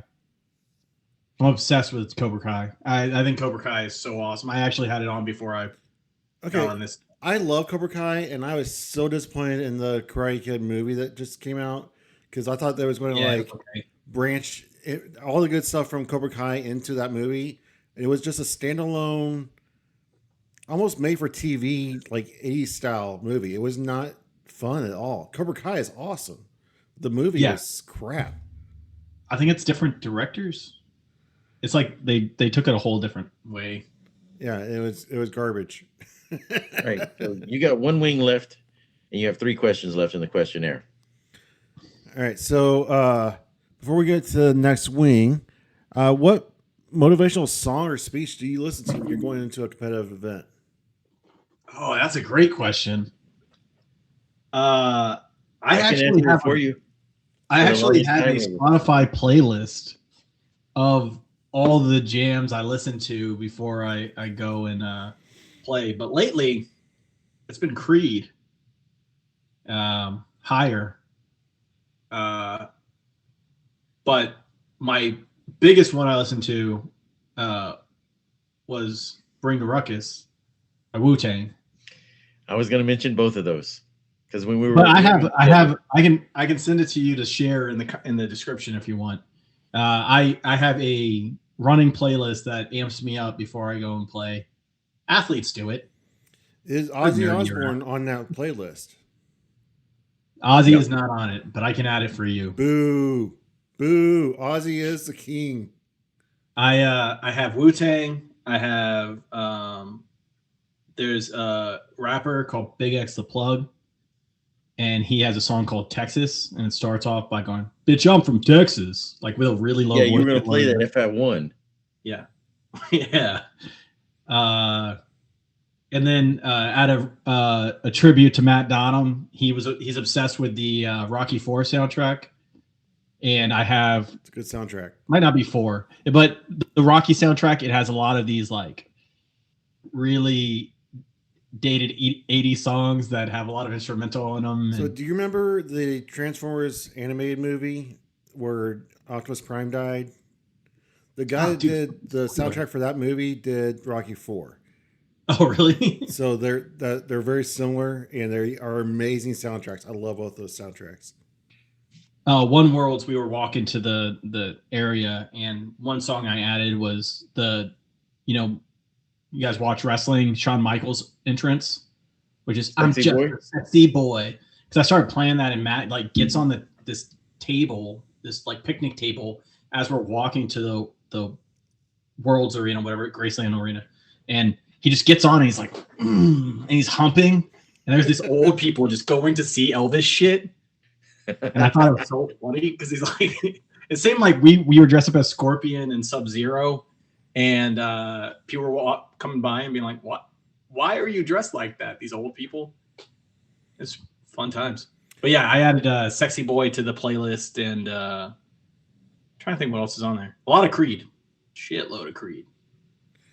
Yeah, so right. how you feeling? Are you sweating? Are your taste buds calm down? I don't really sweat in general. To be honest with you, like even working out, whatever. Yeah, he's like a dog. He just kind of pants. Oh God, that was too much. All right, this last sauce is called Hot Ones The Last Dab Apollo. Scoville rating of 2.5 to 3.0 million. It is from Heatonist Hot Ones brand, made out of Brooklyn, New York. They always pour an extra bit on it, so I'm gonna coat the other side too. You are a crazy person. I don't think I've done this one in a really long time. Like I've opened the bottle, did it once, and then went to more flavorful ones. All right, let's see. All right, my question: would you rather hear, smell, or taste colors? I feel like right now he's so high he can probably do all three.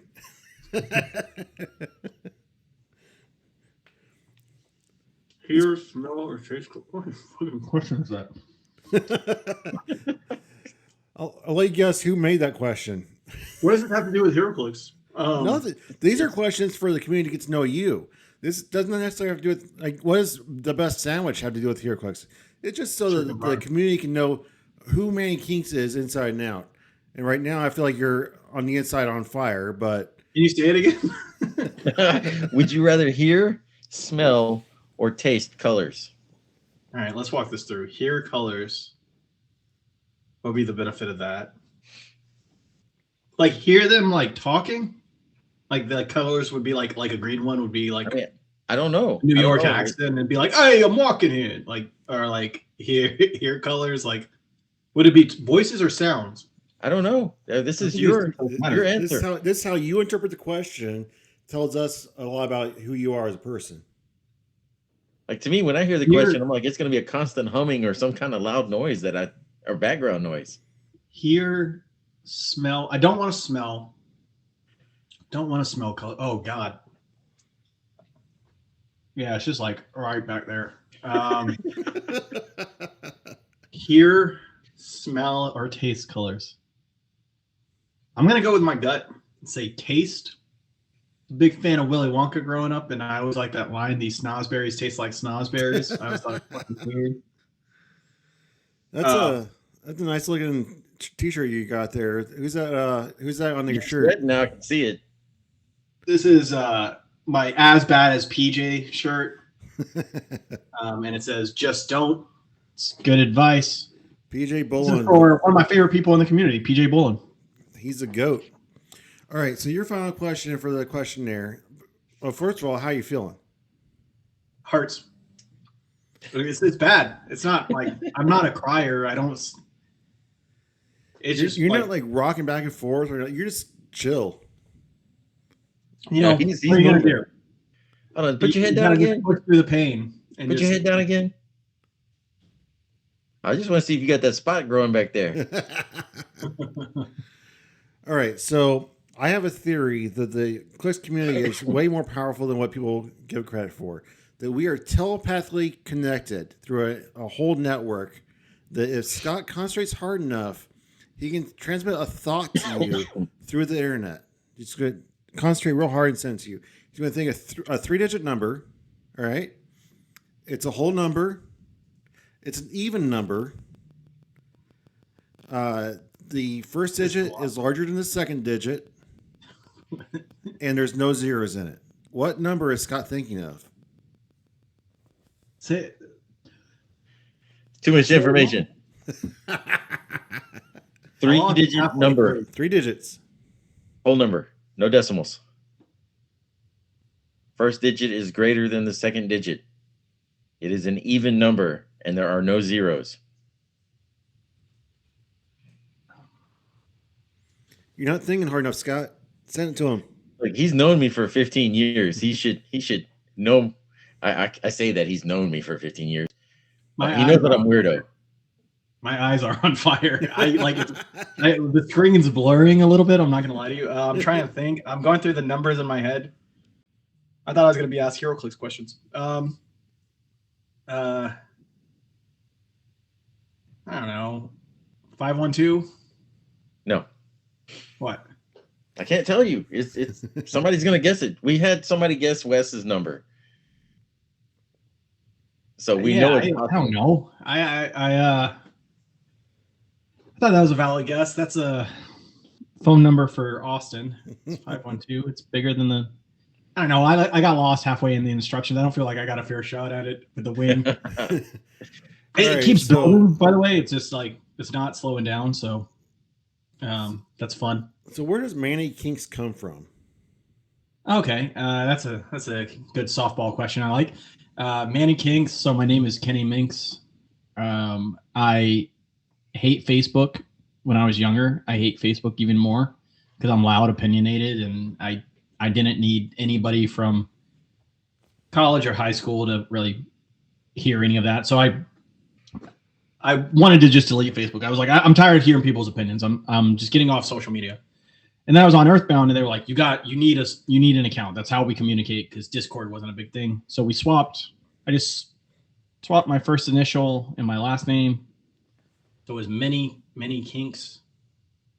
And then I was talking to my sister, my older sister, about it, and she was like, Kenny, you know what that sounds like, right?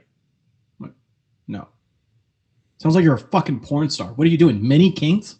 You sound like a weird porn star that does some weird things like that. You can't, that's not a name. You can't just have that as an alias. And I was like, oh, okay. I was like, hey, Manny's a name. That's not as close as Manny Kinks. Don't need people knowing your business. And yeah, that's where it comes from. I love it when people take a. Scott, you would have died. You would have died at the last dab. I'm bringing the last dab to Worlds. And I'm just going to force people. There's a guy at Worlds making people do Malort. You guys ever had Malort? Yes. It's from Chicago. It's alcohol. It tastes like trash water. But it's like a thing you do, I guess, to make people drink this awful liquor. He was making people drink from the bottle, and I was like, I'm good. And then our buddy Diego from San Antonio took a shot of it and just was dead. Just done. And it just lingers, and that's what this last tab is like it just fucking. No, I love when people take a alias and just own it, like Kenny Minks or Manny Kinks.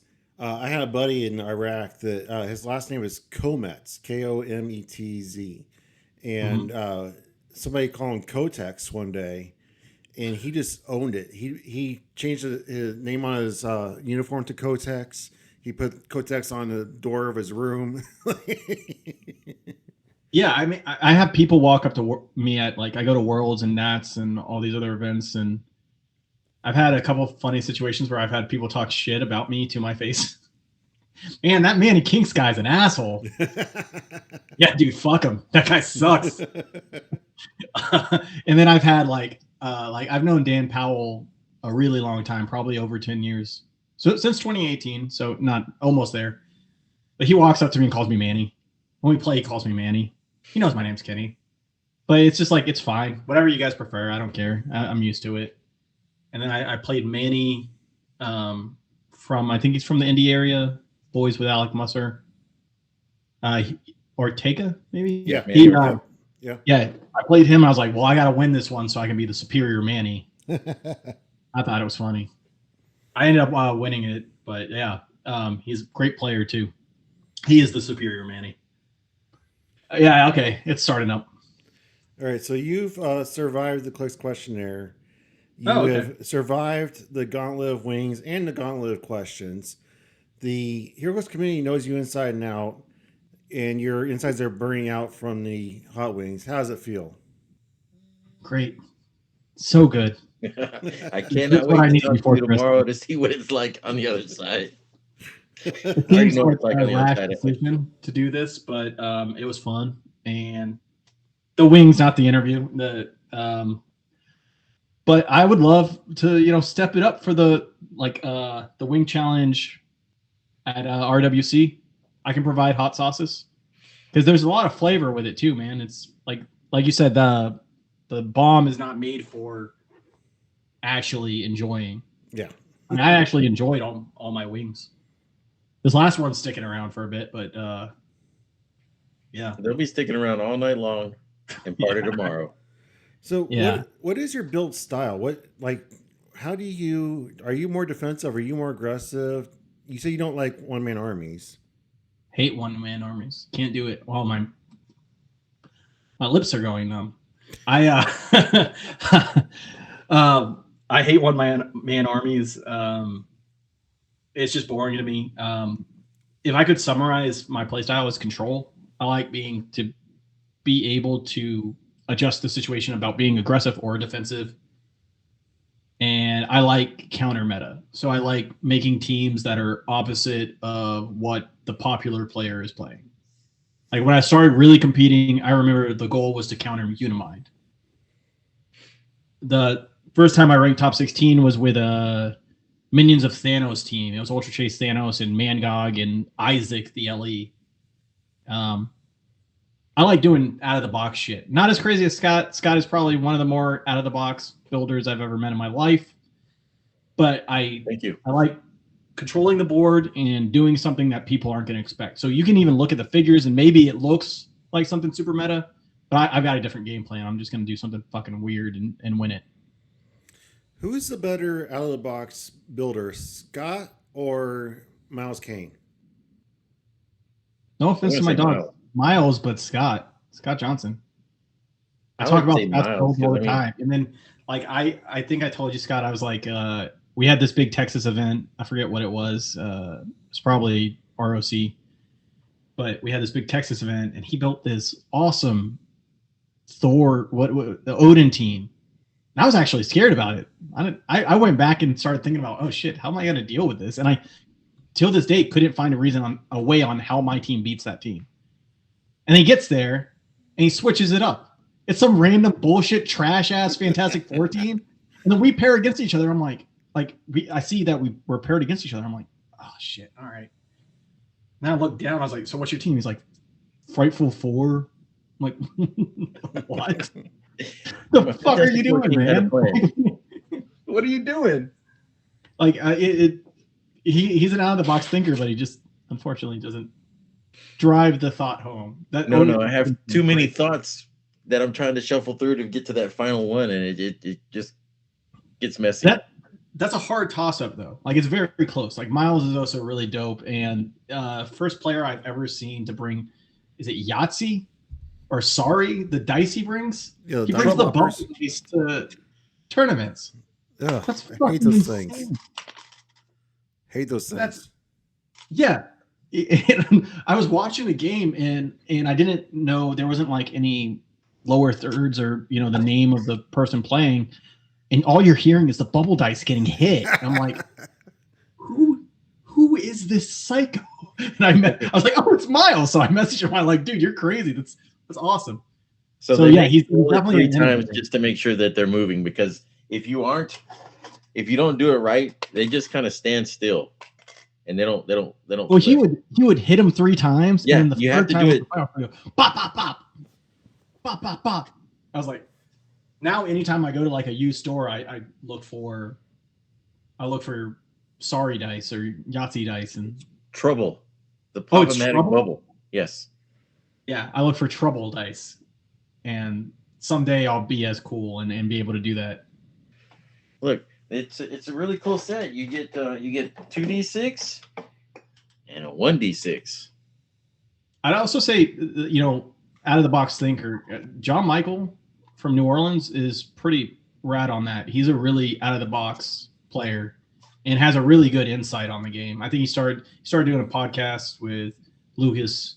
Yeah, he took over when Scott left, but Scott's back now, so I don't know how they're rotating that in. Sharp guy. He really has a good. He's a really cool guy too. Like, he's just fun to talk to. He's very. Yeah, I'm mostly going to just hang out with the dudes. It's him and Ricky. Ricky's flying down from Chirac and coming to play. Where's that at? King of New Orleans? Where is King of New Orleans? No, I'm saying, is that where you're going to be seeing them? Yeah, King of New Orleans. Scott, are you going to go? I'm on the fence. I have a work project that's going to be just down the road, so if I'm not working, then I might be there. I'm planning to be there, but I'm not. Wes, if you want to see another event that's fun and has some extracurriculars, you should fly down to Houston and then go with Scott to King of New Orleans. It's actually a solid time. And it's cheap. I will talk to the boss. I know Redmond's going to be there. Yeah, Ryan's going. I talked to Ryan. I think it should, so far, it's got a good crowd. I haven't looked at the HC units list, but I think it's going to be a good crowd. Ryan and his friends seem to make it to every event except for Road Riding Clix. I don't know what's up with that. But well, maybe next year. Yeah. So there's never. You're a meta player, right? So where do you stand on the Beetlejuice fence? Are you doing 6-7? Yeah, no. Like 6-7. Are you pro Beetlejuice? Or are you opposed to Beetlejuice? People, this might be the hot sauce talking, but people that play Beetlejuice don't want anybody else to have fun.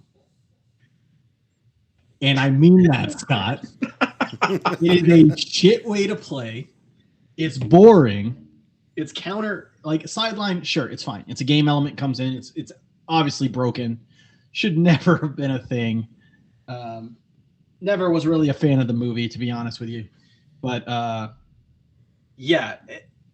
it's not fun. It's not. I'm not. To answer your question, I'm anti Beetlejuice. I think it's boring. I think it's a strategy to try to win your games at the lowest point value. I think Scott did a great job. You did great. Thanks. But I hate playing Beetlejuice. I would rather play against that and Collector. I would play against anything else but Beetlejuice and Collector. Okay, so what about figures like Phoenix Thor? That the whole back side of the card is 10 million free actions, and the only way to shut that down is something like Beetlejuice. Well, they fixed it. The big problem was they I don't know who was like, oh, the word choose is like, this is how the word choose works, because people were saying that you could choose the same power. Yeah, That's not how it works. That's not Stupid. even how it should have worked or been worded. But Phoenix Laura actually played against it this weekend. My game against Matt played it. I lost 10-5 because I called out Beetlejuice, did damage to my figures the entire game, and he killed a Phoenix Pog, and I got 5 points for his one shot. It was fun. It was boring. I got Phoenix sort of like 4th to last click. But yeah, I mean, anything like that, like I said, anything that's super oppressive, it's just not fun. Let's roll dice and attack and kill things and have close games. Let's not just if the points is under 50 points in a game, it's a snooze fest. Okay, so at Red, White, and Clix, all my games I scored over 50 points. No, I think Sam Powell beat me down where I think your highest point, if I'm remembering this right, your highest game was 135? No, I had 7 of my 9 games went to 300. Oh, how'd you do that? I play a game. So you don't agree? You don't see it as boring? No, I don't necessarily see it as boring. I see it as a piece that is in the meta that people have to plan for, and there are ways around him to beat him. Like hypersonic speed is a very easy way to get your piece over there and make an attack, and you're not relying. You still got charge and running shot too. It's not like you don't get to attack. You're just not going to get to use energy explosion or pulse wave or quake. Perplex, outwit. Yeah, but you don't need those to win a game. Insane mentality. I don't know. I just we play tested his team twice before we went to the event, which actually really helped me. I think it probably helped you, Scott, too, right? Like positioning. Yeah. And the entire time I was talking like this, Wes. The entire time I was just like, this team fucking sucks. I hate this. I don't like this. I'm not a fan. I don't want to face you. I hope we don't face each other. And we didn't. Right, so Scott at Red Running Cliff scored 2,180 points. So he scored a lot of points on his teams. He had. My main point isn't that it doesn't score points. I'm just saying in those games that are 50 points and under, to me, that's boring. That's a poor experience. It's a waste of your hour. Not saying Scott specifically, but a lot of the Beetlejuice teams, their goal is just to limit what you can do, capitalize on one specific thing, and then there's. But you just said you like a control team. What'd you say? You say you like a control type mechanic, and Beetlejuice can be that control. I don't like it to be that unfun for my opponent. Believe it or not, I don't like being that big of an asshole where they can't do anything, or I have to constantly remind them that they can't use, their power. Like, that's not fun to me. Fun to me is, rolling dice and actually making attacks. And when I say control, I think I mean more like I can control my outcome and your outcome by having super high stats, or having, like, I like defend teams. I like mind control teams. I like being able to have stacks where it gives me bonuses when you get into a certain range. I don't know if there's a term for that. I only play Heroclix. I'm not an actual gamer where I play like 7. I know some people play like 6 different games. I've only played Heroclix. I always thought of that like a control, but yeah, Beetlejuice is I can't wait for it to rotate, but then they'll just make like a Snarf figure from the new Thundercat set that will just do a similar bullshit effect that just shuts down everything. Oh, Snarf says you can't use leadership map wide, and you take 2 unavoidable damage whenever you sidestep. But do you not think that it's a necessary evil when there's such overpowered multiple free action figures? Like Sandman and Mysterio, the Sinister Syndicate. That's, you have to, when you're playing Mysterio and Sandman, you have to commit to playing that team. You have to play that only works together. It's not like one specific figure. That's they work how they should. They work in tandem. It's the Sinister Six that they benefit off of each other. It's not like, and they're also not doing. Wait, before I say this, no, yeah, they're not doing map wide effects that shut shit down. Like, no, I think they're doing map wide effects where 6. I can drop my Mysterio goons in front of you and just poison you, and you take it. You can't. But like you said, it's something you have to plan for. Yes. Something you specifically have to plan for. You see it across the map from you. You go, all right, well, I'm probably going to get poisoned. Separate your team. Do something different. Don't group together. It's something that you got to plan for. It's not a map-wide effect that is going to shut everything down. You don't have to sit there not stalling, but like the opponent doesn't have to sit there thinking about, oh shit, well, I can't do this power. I can't do that power. I can't do that power. I can't do that power. This effect doesn't work. That effect doesn't work. I can't do wild card. I can't do pin particles. I can't it's just, it takes too much time off the clock in my opinion. That's most of why I don't like it. It seems like most of Heroclix is that, though. You have figures that say you can't use shape changes, figures that say you can't use super senses, figures say you can't possibly modify your stats, figures say you can't use prov, figures say you can't use. A lot of it's within range. However, I'll be honest, bit of a hypocrite. I know Scott will call me out. Ace is my favorite figure in the game right now. It should have rotated. No, it should not have. Map-wide effects in general should not be a thing. I agree. It should be within range, within line of sight, something like that. Something to counter it. It shouldn't be, oh, you can't do this map-wide. Even in the comic books, there's nothing that's that oppressive. I think about Mern when he came out, and people were like, his effect is because it was tied to his range, and you could perplex up his range, and everybody's like, oh, that's too powerful. And so they nerfed him with an errata to make his range locked on the trait. But then they come out with these map-wide effects that are way more oppressive than what Mern did. We've had them forever. We've had Nighthawk Prime. We had Impulse. We've had this map-wide effect negation of stuff. Do you mean Turtle? What is Impulse? Impulse, or Kid Flash or Kid whatever he was, where you could not use hypersonic. He was the only one on the map that could use hypersonic. I think Turtle was worse. Turtle saying like, "Oh, if you can't move more than 4, you take damage." Turtle was awful. If you move more than 4, then you take unavoidable. I think. Yeah, the team with that was you would use Turtle, more than 4. You would use Turtle, you would use Ragdoll, and somebody with mind control, because if they walk past Ragdoll, then they take an unavoidable damage also. So you're taking one from the mind control, walking past Ragdoll, and one from Turtle because you're just moving 4 squares or 5 squares. Yeah, I still think Beetlejuice in general, it makes the game, unless you have specifically one or the 2 figures that can counter him, it makes it so slow and boring. So how do you feel about Hulkbuster? I thought that was a interesting design, but it still sucked. Because one, you had to. Did he have 50-50 senses?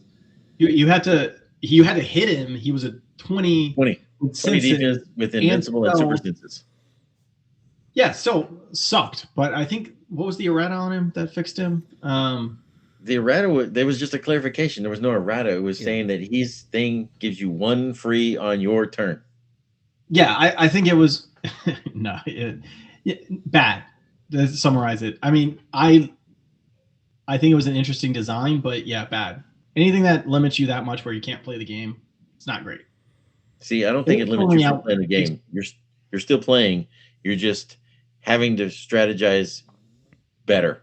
You're playing with one arm tied behind your back, and that's not healthy for the game, in my opinion, because you're kind of just it is competitive, so you should be able to play at a high level where you have other options, but I don't know. It's not fun. The thing is, I have a really good track record against kind of Hulkbuster. I think Beetlejuice, I don't think I've played against a ton, maybe a couple, but every time I played against, I was like, this sucks. This is boring. I am bored. I just feel like almost every meta piece has some similar effect. Takes away sideline space, sideline equipment. Takes away equipment. Takes away this power, that power. Collects you. Reverse flash. Like everything is geared to making your opponent do what you want them to do. Mm. And Beetlejuice is just that, but really, really efficient. No, because I don't think he's efficient. I think he's just a pain in the ass. The whole point is for him to be a pain in your ass. Yes.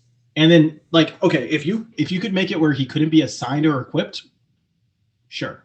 But then you're giving him Destroyer armor, or you're giving him Animal Man, where he can, one, either have boosted up stats where it's super hard to kill him, or he can just pick shit where it's harder to kill him. And he's not affected by all the bullshit he's doing to you.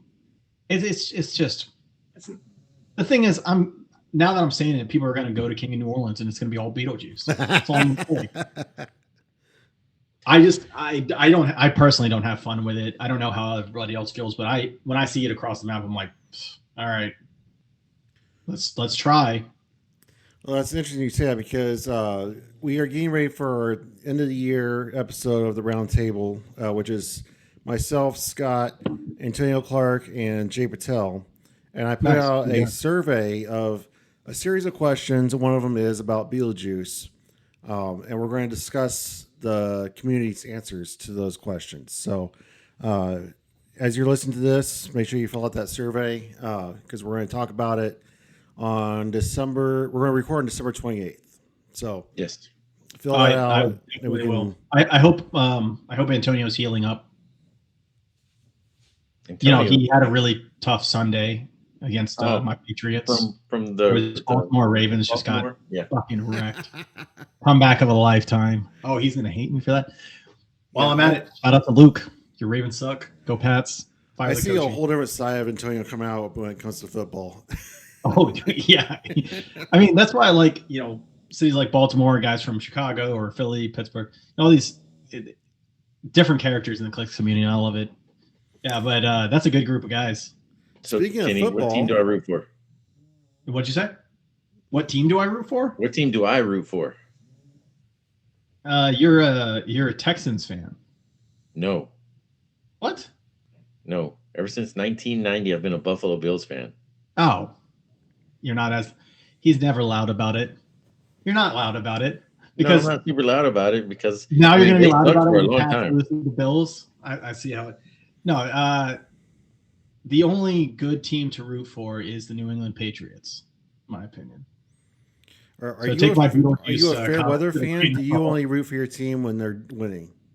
No, I rooted through them for the last 5 years of being absolute just trash, loudly too and obnoxiously. But it's been a tough road. But now we've got Drake May. We're turning that corner, and we'll probably be beat in the first weeks of the playoffs. Like, karma. So speaking of football, we're coming to the end of fantasy football season. You had to bring it up. I'm going to finish 6th place, so I have to pay out 5 boosters to people. Oh, you're in a Clix league? Yes, I'm in a Talkn Clix, Heroclix, fantasy football league. Invite, boys. I would have joined that. Look, if you actually watched our show, you would have known about it. Damn. Do I have to subscribe to the Patreon to No, you don't have to subscribe to the Patreon. I just said, hey, here it is. There's an open invite, blah, blah, blah. Contact me if you want it.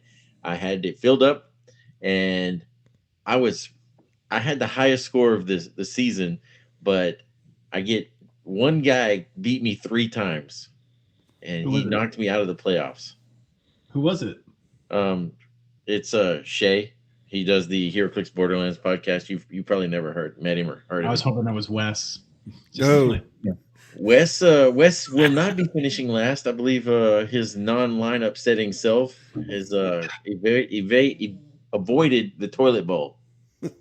Oh, congrats. I'm in 3 leagues. I won my league from my friends back home. I don't know how my team was ass.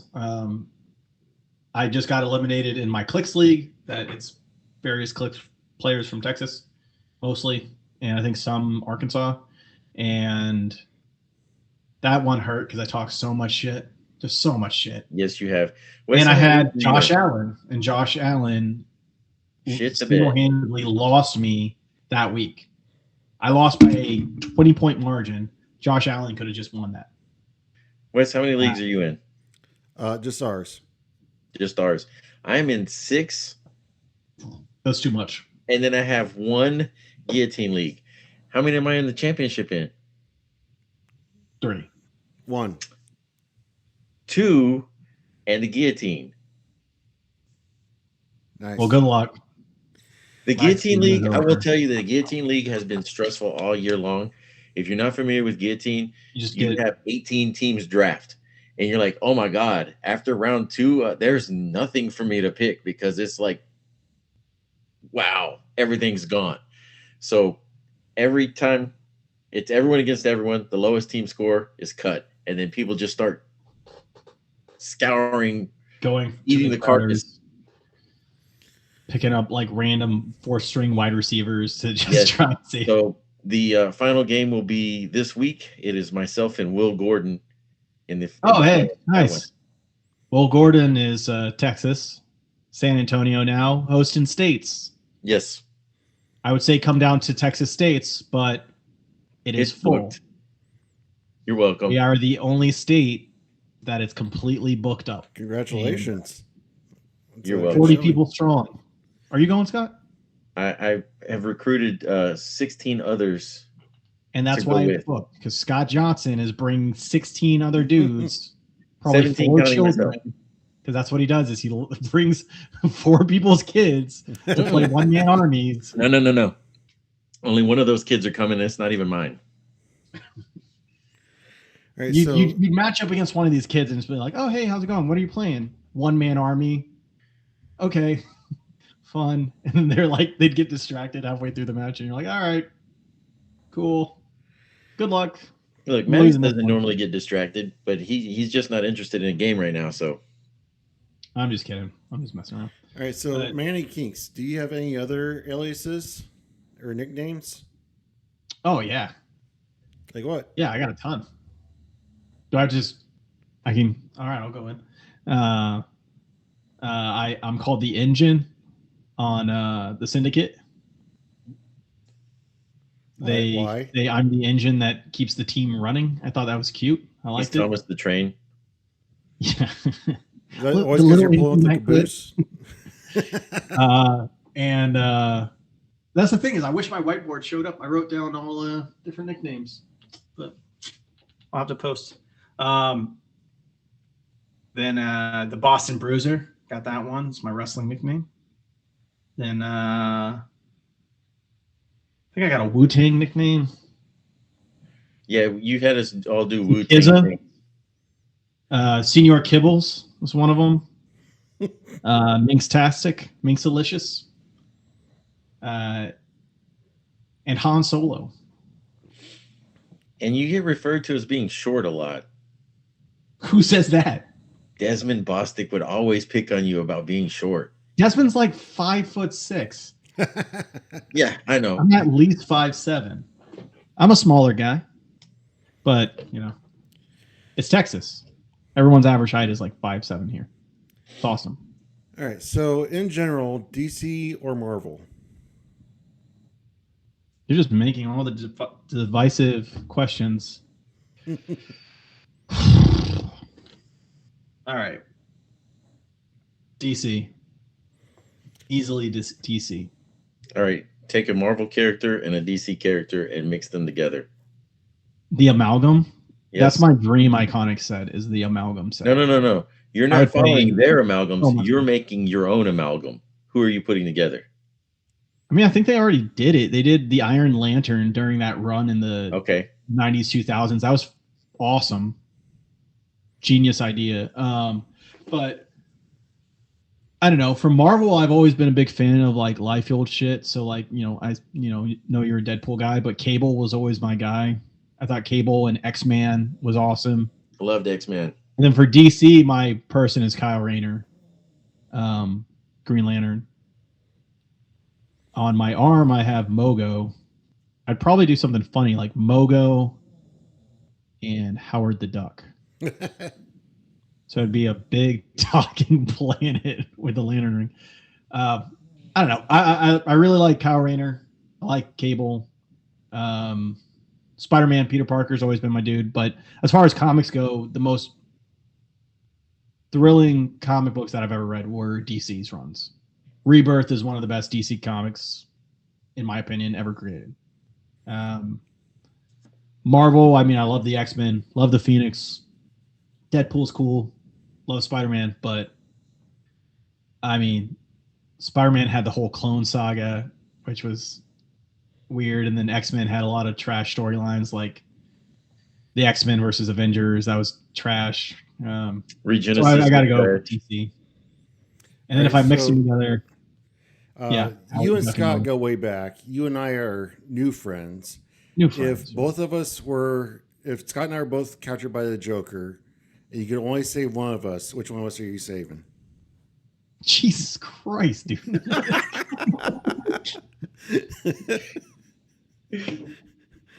Oh, that's tough. Why ask that question? Because it's in the survey. That's in the what survey? Who is asking that? You filled it out.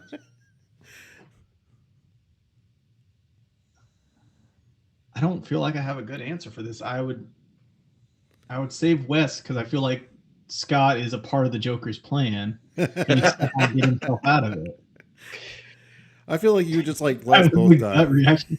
That's a good idea I had, is that somehow Scott knows what's going on.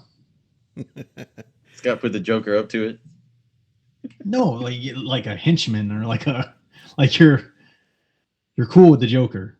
Like you guys like similar hobbies, or like you got a lot in common. You know, you like joking around a lot. Oh, I didn't even notice you got a Joker. Is that done by Marcus? No, that was my. I didn't even notice he had a Joker behind him. I'm still, my vision is still trying to like focus. Yeah. So how are you feeling right now? I feel good. I feel fine. I guess maybe my tolerance is a lot higher than I thought. I thought I was going to be dead by wing 8. And then it was going to be a mess. And then there'd be a video of me just sniffling and messed up. That's what I was hoping for. You're a little disappointed, actually. I can tell, man. And I'm sorry. I'm sorry. I try to tell you that I'm just a different breed when it comes to hot sauce. If someone wants to bring me something and test me, you need to talk to Jay Patel. He and I have talked about hot sauces, and I'm like, you are not okay, man. You are nuts. So me and Jay are friends. Yeah, Jay, hit me up. Bring me some shit. I'm down. As long as it doesn't have pineapple, because I'll die. Thanks, Scott, for releasing my kryptonite to the world. It's not a rock from my home planet, but it is a fruit grown here. Yeah, you know how embarrassing it is to be at a restaurant and be like, "Oh, does that have pineapple in it?" "Oh no, I'm good. I don't want that. I'm good." No, I don't like it's not a cool allergy. I'm not allergic to anything else on the planet, but pineapple gives me hives. It's crazy. All right, so what is one thing that you want to be known for in the Clix community? Oh, an insightful question. Going from Drunken Heroclix? Killing Joker. No, not Drunken Heroclix. I'm shocked you didn't bring that up. I got championships. The honest answer is that I want to be known as a fair player. I want to be known that you played me, and if you lost, we had a good game, and I won. I didn't do anything specifically try to trick you. If there's anything during the game where you feel that way, I'm down to talk about it. But yeah, I just want to be known as a fair, above board player. I don't care about championships or that kind of shit. I just want to be a good pillar of the community as a player. Well, Scott is known for being a rather jokester at the game table and making everybody laugh and having a good time. Are you like that, or are you more serious? Oh, I'm joking. Like most of the time. Yes. It depends. I have like 2 modes. If someone's being an asshole, I'll go quiet and just be laser focused. I'm not even like thinking about them. I'm focusing on other stuff. There's a good story about Scott's buddy that one time talked shit to me after beating me in Houston. Do you remember that, Scott? Yeah. Drew? Yeah. So he shout out Drew. Hopefully you're coming to Texas. He talked shit before after our match, and we're all eating lunch, and he's just going on and on about how he beat me, and I'm just quiet. And then we go to play, and I'm just rolling hot fire, and I'm just single-handedly won that game, just beat him. And there's just something about me when I get mad, I'm just quiet. So no, if I'm talking, I'm having a good time. Most of the time I'm having a good time. I can count the amount of games I had that was unfun, probably on my hands versus the amount of good meta games I've had. Like Az beat my ass, and I was still having a fine time. Like, it was okay because he was being cool about it. That's awesome.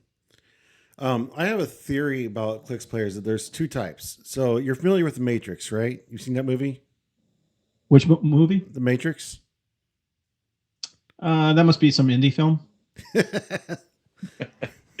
So Yeah. Don't give any spoilers out, Wes. He might want to watch it. all right. So in the Matrix movie, there's people that can see the code behind everything. They look at the woman in the red dress and they see the code behind it, and they see what makes it the red dress. And then there's people that just see the character. They see the red dress.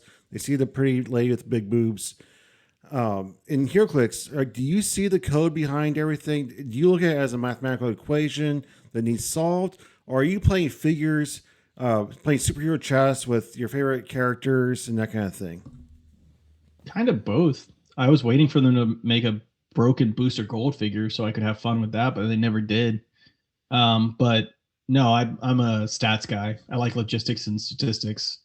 So I build spread. I actually got it from Alex Coos, who I saw one time build like a spreadsheet of like just a breakdown of, I forget exactly what it was on, but it was about the meta.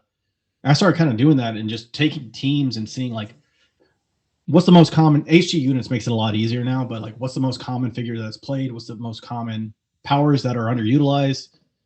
I definitely like looking at it from a high level versus, I wish I could just play with my favorite figures. I'm not like Zala Jor-El is not my favorite figure, but she's good.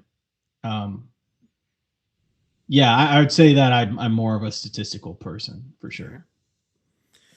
So my final question for the evening is: we are recording. As this is recording, we are the day before Christmas Eve. Christmas is shockingly around the corner. I'm still not done wrapping presents. I spent 3 hours wrapping today and still not done. What are your gentlemen's plans for the holiday? I'll let Scott go first so I can. I'm going to be making pancakes. It's like a family tradition on Christmas morning. And we're going to have family over for lunch / late lunch, early dinner. And we usually do it at my house because I have one of the bigger houses in the family. At least on my wife's side. And then tomorrow evening, I'm going to go to my sister's house and we're going to have a small gathering there. And are you done shopping and wrapping? No. All right, Manny, what are you doing? My family's not really traditional. Like we don't do the presents and tree and all that jazz. But our normal tradition is to do a movie, go out to the movies. But there's no real good movies. Yeah. Is there any good movies out? But I don't know any. Usually it's like, it used to be great when there was a Marvel movie every year or there was a Star Wars movie every year. Because my mom's just like me. She's nerdy. So we would all go just see the latest Marvel movie. But there's not I'm a lot. thirsty. We're not getting anything until June, I think. Yeah, so we're just not doing anything. I'm going to play a shitload of Baldur's Gate.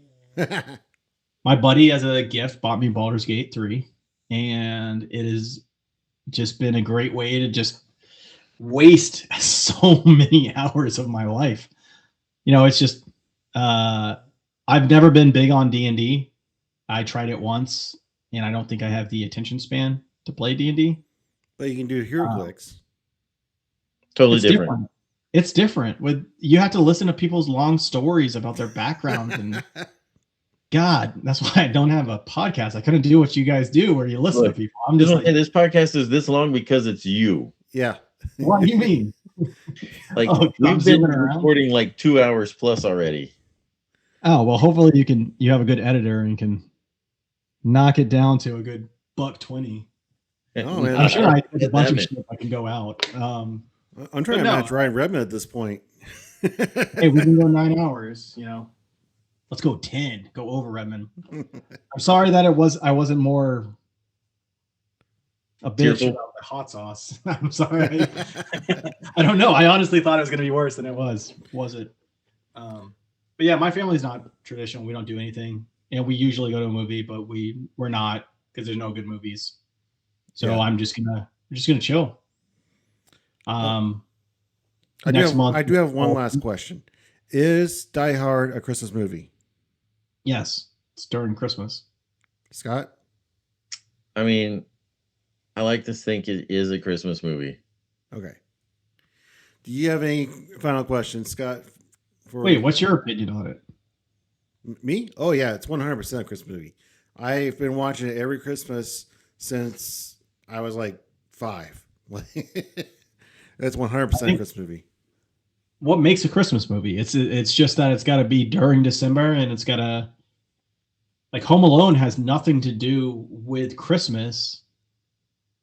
Other than the fact that it's based around Christmas. No, the only thing is the first 20 minutes of setting the scene that it's Christmas and that's the reason why the family is leaving.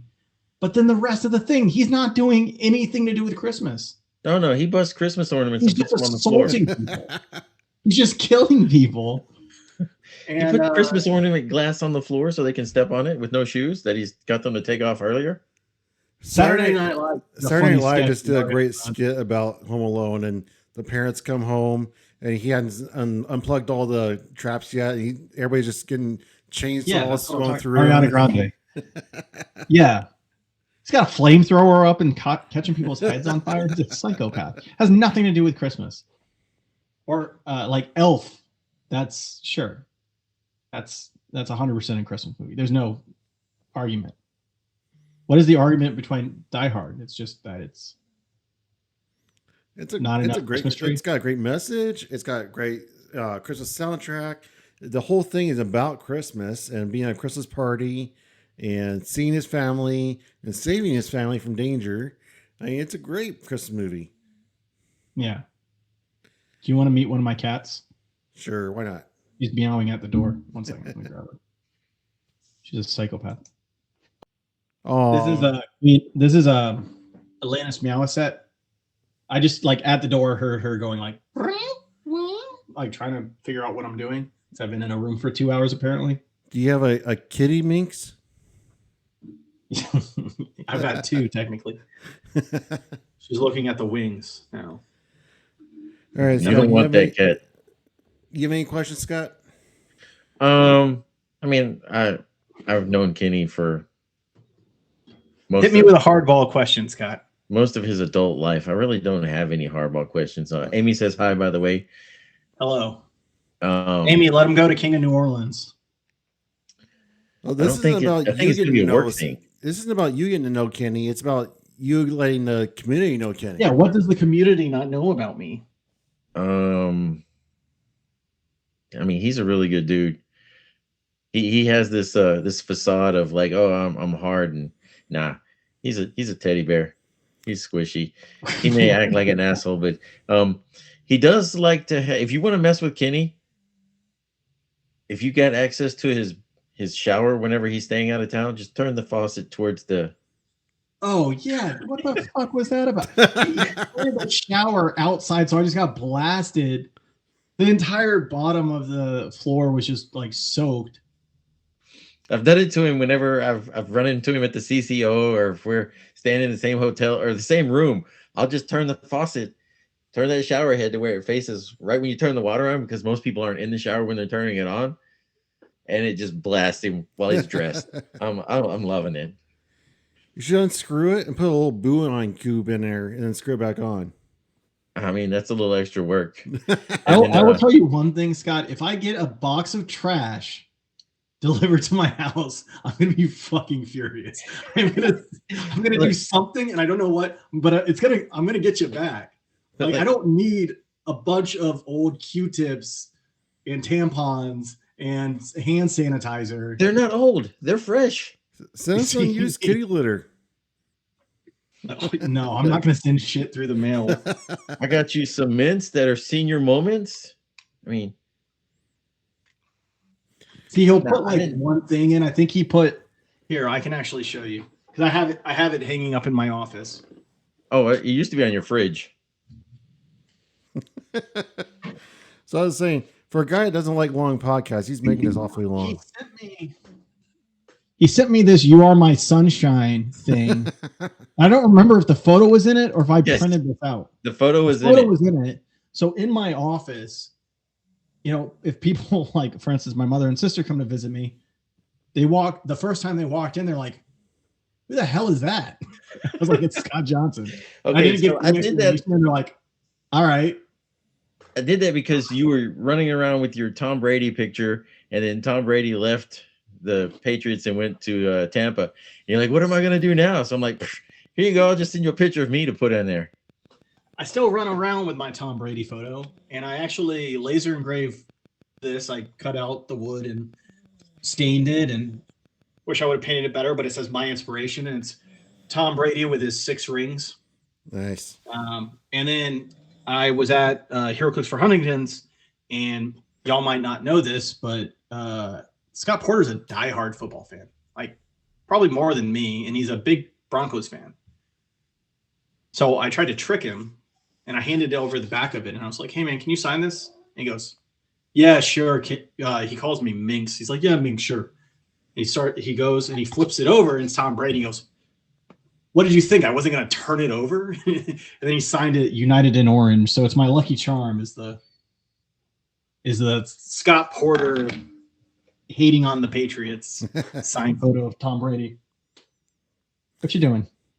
All right, so this is and then one other thing about Kenny that I want to share with everyone is that if you can get him out of his morning routine before the Clix game, because he waits until he gets to the venue and he has his constitution, he goes in there and prays while he's sitting on the toilet about having really good dice rolls.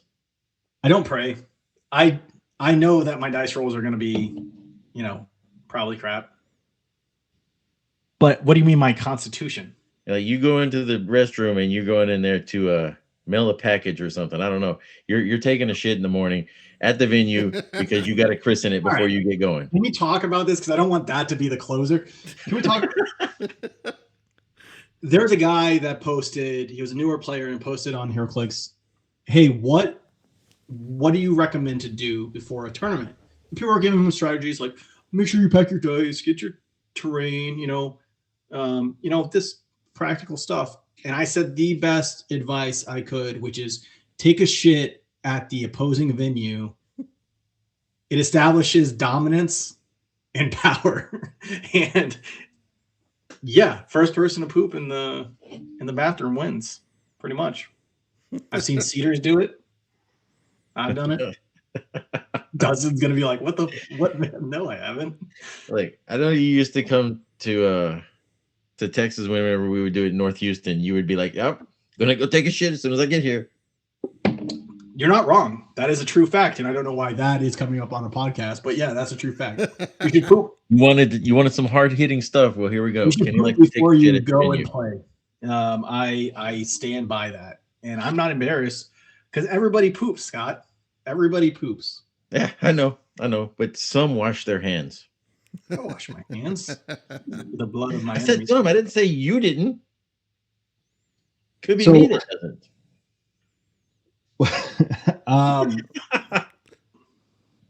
Yeah, the heat started to die off before I got the cat. So that was.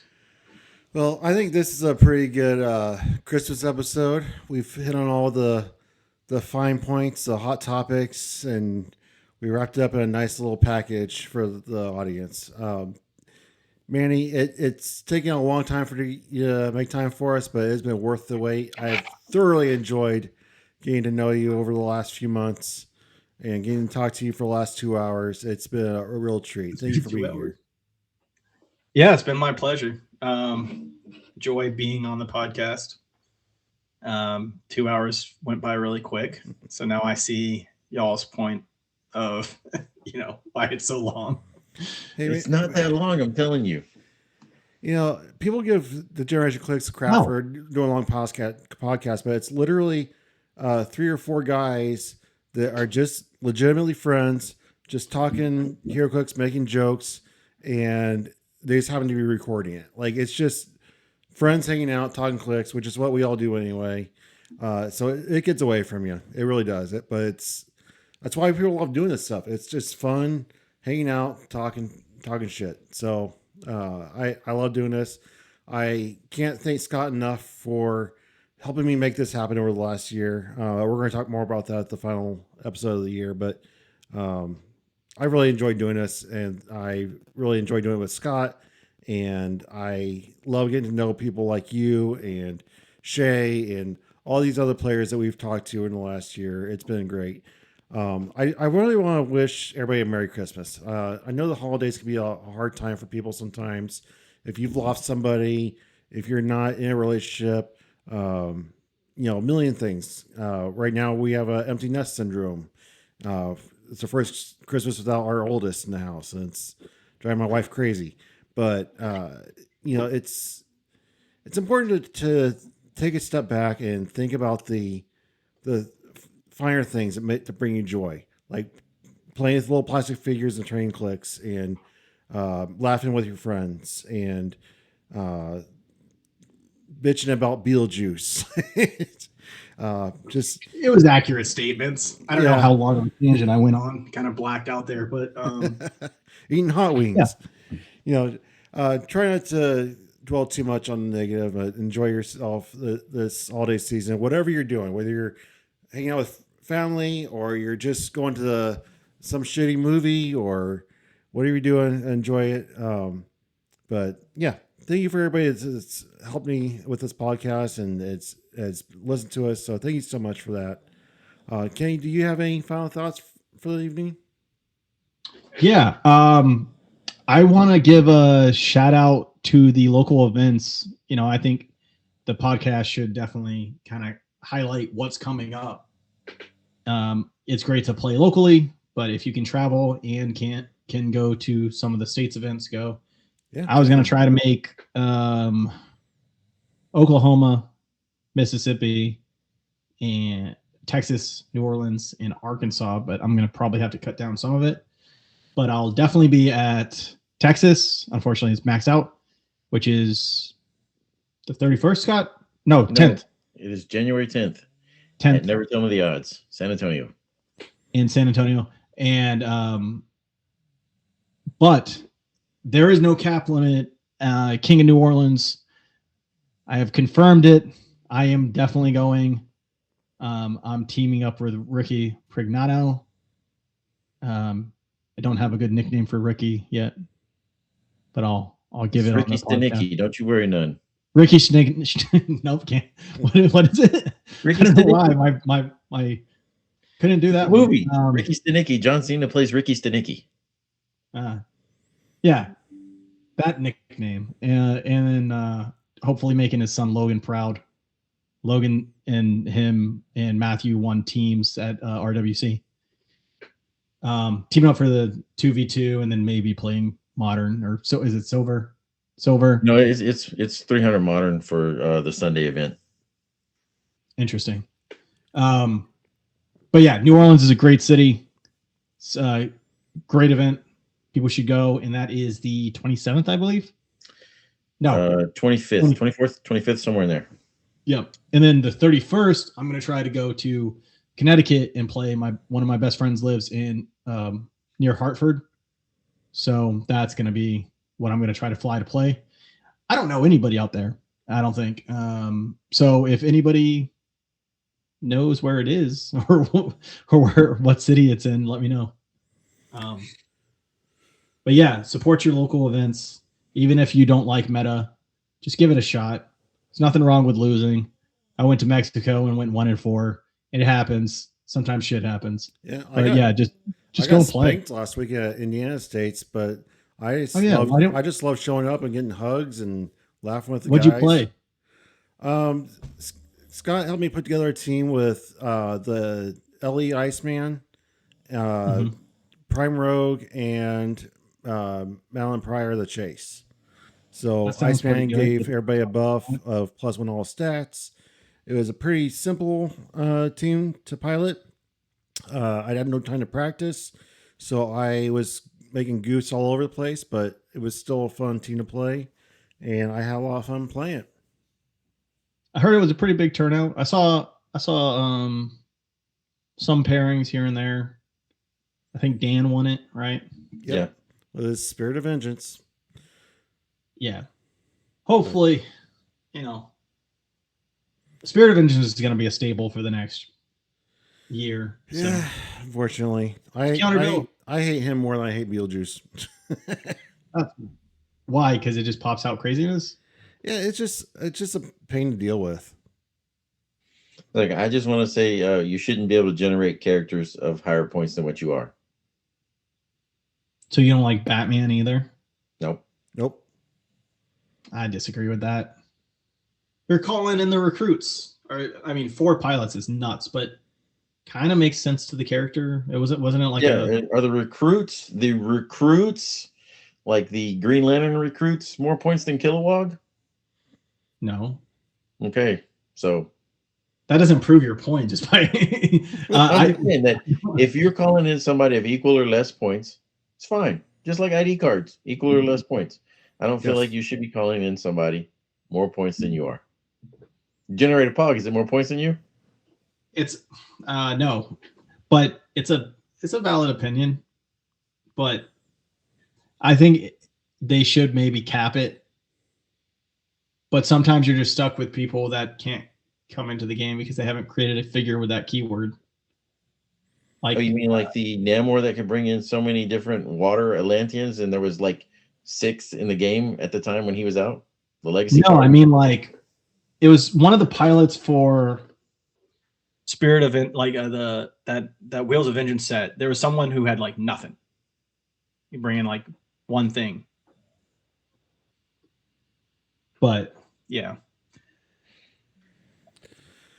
I don't know. A valid opinion. All right, Missing Link, do you have any final thoughts? I mean, the same as always, be the light. Be the light. All right, and my final thought is always, we're all characters on board, just trying to get through it, so support each other. All right, Merry Christmas to everybody out there, or whatever holiday you're celebrating. Have a good one, and we'll be talking to you soon. All right, and as always, keep on Clixing. Have a good night. Merry Christmas and good night. Cat's going nuts.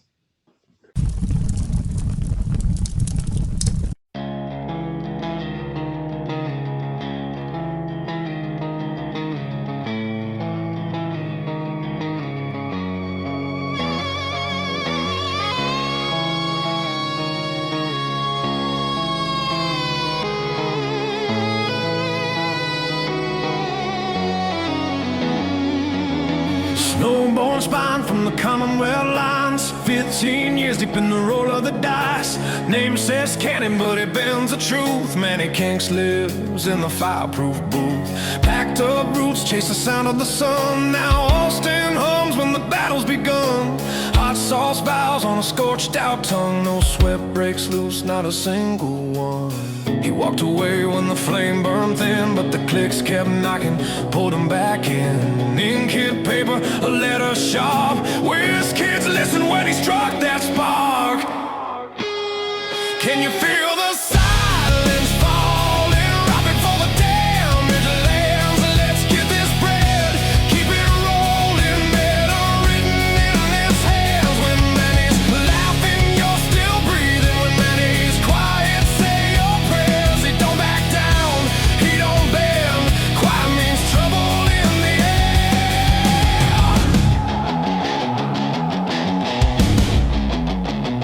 Syndicate blood, coast to coast. Every tone it feels the most. No wasted turns, no hollow plays. Dice get cursed when they disobey. Posters torn like a mission brief. No top, no bottom, just primal belief. Mail that trash now, keep that mess. It came for clean games, nothing less. Phoenix fog like a holy sign. Best damn thing in a long damn time. Beetlejuice bills, drain joy, dry fun gets buried, and Manny asks why. Can you feel the silence falling right before the damage lands? Let's get this bread, keep it rolling. Better written in his hands. When Manny's laughing, you're still breathing. When Manny's quiet, say your prayers. He don't back down, he don't bend. Quiet means trouble in the air.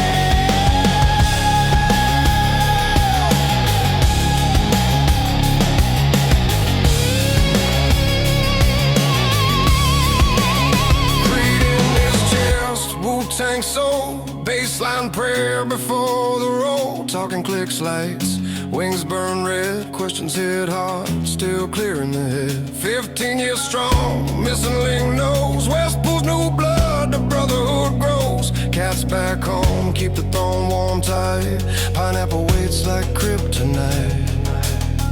Fair play, etched in every move, pillar in the room, nothing to prove. Joy out loud till the room goes still, that's when you know he's about to kill. Can you feel the silence falling right before the damage lands? Let's get this bread, keep it rolling, better written in his hands. When Manny's laughing, you're still breathing. Manny's quiet, say your prayers. He don't back down, he don't bend. Quiet means trouble in the air. From Bay State cold to Texas flame, same damn heart, different name. Breaks don't last, the call comes through. Community bound, forever true. Forever true. Forever true.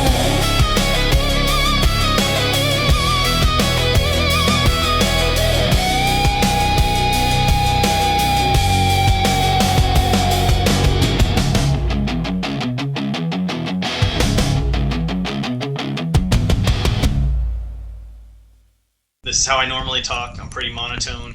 Okay.